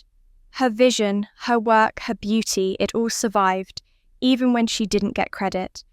And I think that's the lesson she left me. You don't need recognition to have value. You don't need someone else's approval to matter. You build what's real, what's true, what's yours, and it lasts, with or without applause. After the ceremony, after the photographs and the interviews and the congratulations, I asked everyone to give me a moment alone. I walked around to the ocean side of the building to the terrace, where Michael and I had stood on our wedding night, and I looked out at the December sea.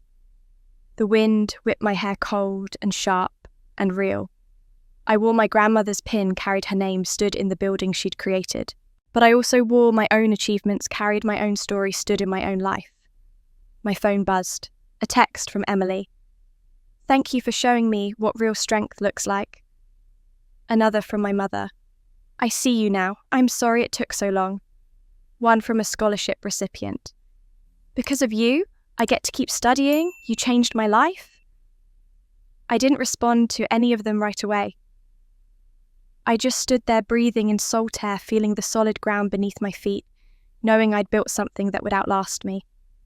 Not just the scholarship fund, or the relationships I'd repaired, or even the work I'd created, but the knowledge that I was enough, that I'd always been enough, that being seen by others was nice, but seeing myself was everything. Some people spend their whole lives waiting to be found. I'd spent mine building myself into someone worth finding, and then I'd stopped waiting altogether and found myself instead. And if you ever feel unseen, remember this: silence can be the loudest kind of power.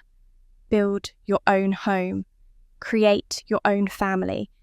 Honor the people who came before you and clear the path for those who come after. The world will find you when you stop waiting to be found. And when it does, you'll realize you were never really invisible. You were just surrounded by people who'd forgotten how to look. I am Candice. I am an architect. I am seen, and I finally came home. If you've made it this far, thank you for listening to my story. I know it was long, and I know parts of it were painful, but I needed you to understand the whole journey. From that phone call in January, when my mother chose my sister's wedding over mine, to standing in front of my grandmother's building, watching her name finally be recognised, every moment mattered. Every hurt led somewhere. Every silent year built towards something. I'm sharing this because I know I'm not alone. I know there are people listening right now who feel invisible in their own families, who've spent years being the easy child, the strong one, the one who doesn't need as much attention. I know there are daughters and sons out there who have watched their siblings get everything while they got leftovers. I know there are people who've been building beautiful lives in the shadows, waiting for someone to notice. This is for you. You are not invisible. You are not less than. You are not the problem for being strong enough to survive neglect. Your family's inability to see you says everything about them and nothing about your worth. And here's what I learned that I need you to hear. You don't fix this by being louder or needier or more like the sibling who got chosen. You fix it by choosing yourself, by building a life so authentic, so real, so meaningful that you don't need their validation anymore. And here's the beautiful, terrifying truth. When you stop needing them to see you, sometimes they finally do. But by then, you've already learned to see yourself, and that matters more. Some of you are probably wondering what happened next. My parents and I have a relationship now, but it's different, bounded, honest. They don't get unlimited access to my life anymore, but they do get to be part of it on my terms. Emily and I talk every week. She's building something real now, something that's hers, not a copy of someone else's vision. The scholarship fund is in its 3rd year, and we've helped 26 students so far. My grandmother's name is on that building, and it will be there long after I'm gone. Michael and I are thinking about starting a family, about creating the kind of home where no child ever feels invisible. If this story moved you, if it made you feel less alone, please subscribe to this channel and hit that notification bell. Share this video with someone who needs to hear it. Leave a comment telling me your story because I promise you someone else needs to hear it too. Have you ever felt invisible in your own family? Have you ever had to choose yourself when no one else would? Have you ever built something beautiful out of pain? Tell me in the comments. Let's create a community of people who refuse to stay invisible, who build their own homes, who choose themselves first. And if you're still waiting for your family to see you, I want you to know I see you. The people in these comments see you. Start there. That's enough to begin.